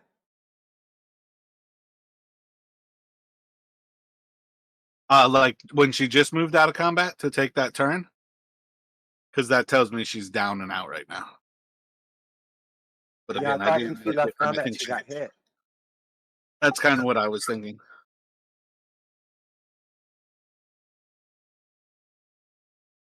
So Neff's gonna go unconscious as she gets hit with that attack.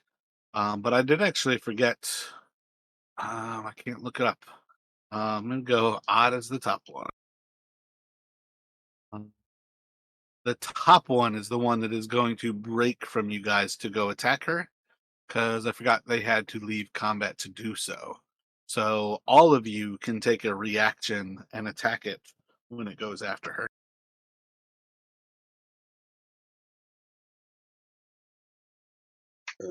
Dalton will miss, or just like the rapier will fail to penetrate.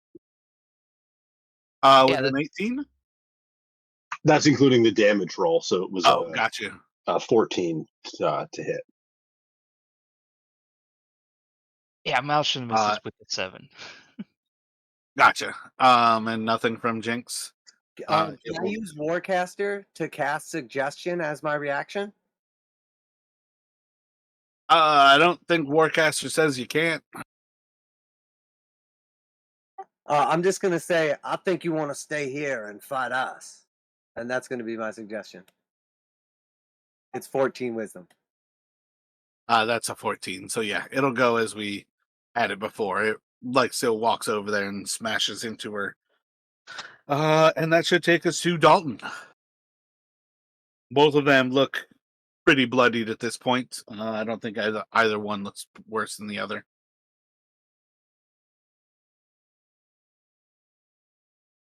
Yeah, so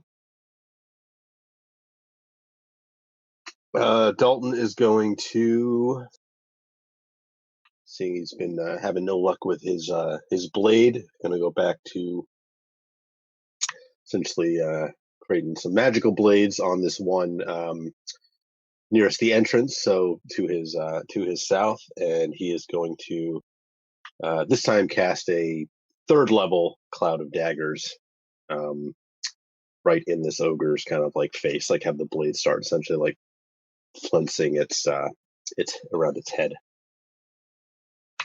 which will be 17 slashing damage at the start of its turn.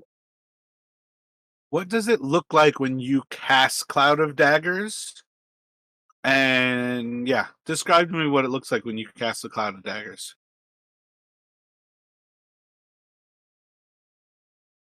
So I think essentially he like kind of like he like raises the hand and he starts almost like doing like a tornado cyclone kind of motion with his fingers, and he's maybe like holding his you know, maybe like touching the dagger.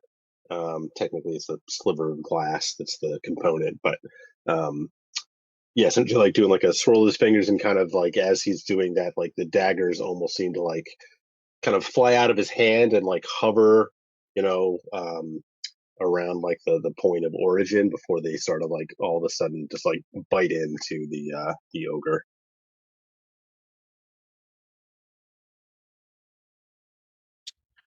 Gotcha. So Nephronel is going to see as you start to weave the daggers and kind of switching her target a little bit.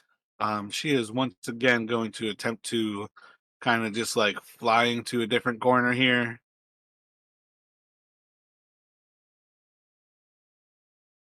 She's gonna get hit again. I think that is enough that she saves, though. Yeah, 13 on a 12. That is a success. And then she's gonna try to sling some juice at that one. Fucking shit. Is that right at the hit or a miss? She's got a +5. That is a miss. She tried. But she slings some more acid like across the room. And she's just gonna tap like Mouchin on the back from up above a little bit, and she's like, "Go get him!" And it'll go to Mouchin and Jinx. I'll let you go first before I weave my chaos. All right, thank you. Oh, here they go get him. He's rushing into L again. Let's see. 24 to hit.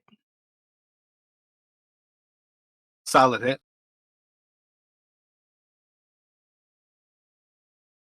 for 15 damage. Excellent. And the second strike with your scimitar? 12 to hit. Misses. You are going to hear in your head, Beast. Beast. As your scimitar is first cut, kind of goes across its like upper, like I think it's your bicep on your chest, like your breastbone, and like right up its carotid artery, like past its throat, and you like light up that like left carotid artery where there's like massive spurts of blood with each pump of its heart, and this thing's like fighting to stay alive, and you just hear the necklace telling you to feast. I need you to make a wisdom saving throw if you're trying to avoid drinking its blood, like biting into its throat for your bonus action here.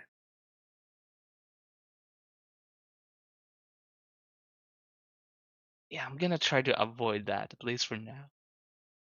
Let's see. Wisdom saving throw. 14. So while it might like take you for a moment, you like shrug off this like thirst for blood, and if you would like, you can stab it with your bonus action with your short sword. 14 to hit.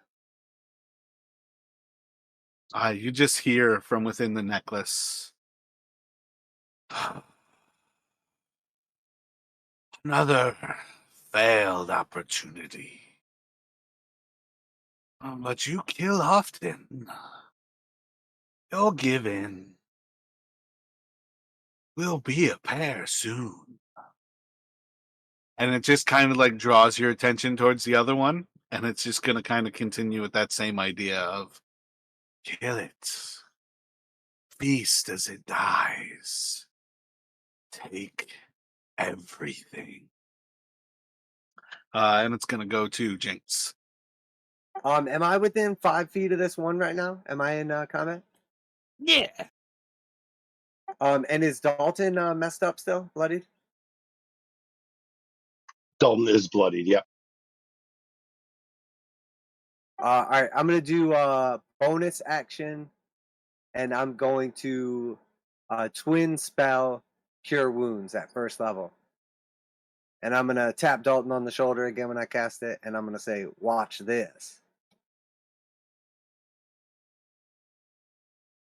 Oh wait, yeah, the one that's the D8's the one I want to do.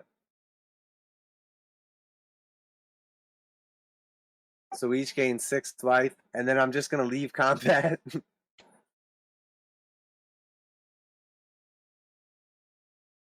And I'm gonna throw my boomerang at it.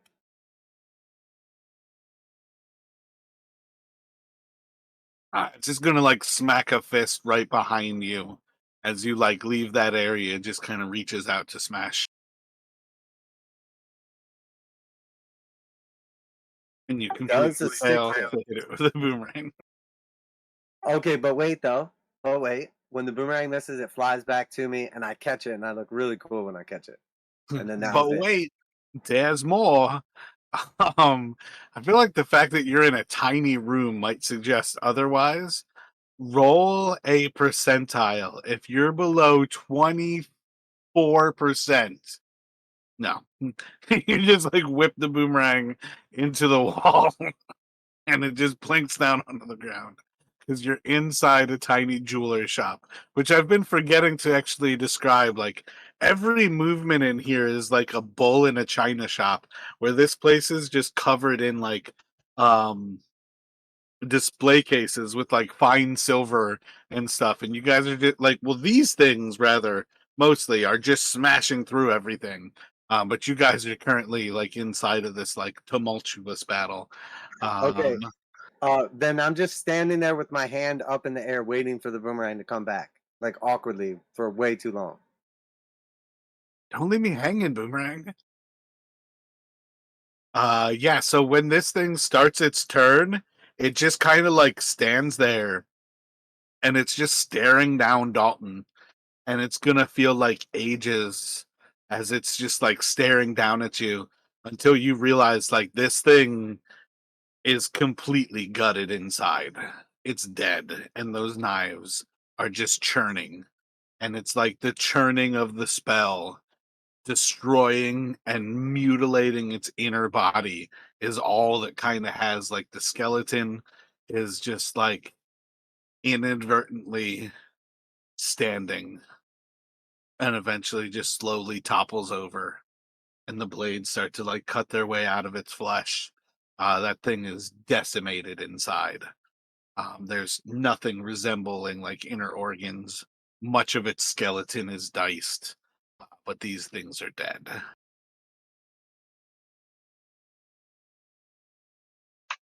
Well, not exactly the surgical strike I was hoping for. Let's get what we came for and get the hell out of here. I can't imagine no one heard that. So I'm gonna go ahead and kind of rush forward with how this goes because we did go about like an hour over here. But as you guys kind of like gather that chest up and like step back out onto the street, you guys are gonna see that there are guards like coming right down the street, and they see you as you step out, and that's where we're gonna stop things. Thank you all very much for tuning in this evening to listen to our play as the Twin Star Marauders. As always, I have been your Game Master Marathustra. It is my pleasure to run these campaigns, whether you are a player who is listening as a recap or whether you're somebody who enjoys our play. Thank you very much for taking the time to tune in with us. This was definitely an interesting session all around. It felt like I was gonna knock out the kind of downtime activity stuff so quickly, and then all of a sudden we were 4 hours into the session, usually where we'd be wrapping up, and it felt like we had done nothing while we had accomplished quite a good bit. And then I threw a very awkward combat at them, which, to be honest, was something that I thought was going to be an encounter that I would constantly be like picking at them, trying to do other stuff during the session, which we never got to. So it was just one of those things like, hey, my players like to have combat pretty much every session. There's definitely times where we don't. But it was an interesting moment where I threw this combat at them. Yeah. Very, but thank you all very much for tuning in. Everybody be well, and we'll see you next week. For those of you listening to recap, to those of you who enjoy our play, I would always be remiss to forget to thank you. It is my pleasure, as well as our gamers, to share our experience with those of you who take the time to listen for those recaps, or who enjoy listening to our tabletop role-playing sessions. Have a wonderful week. Thank you, and be well.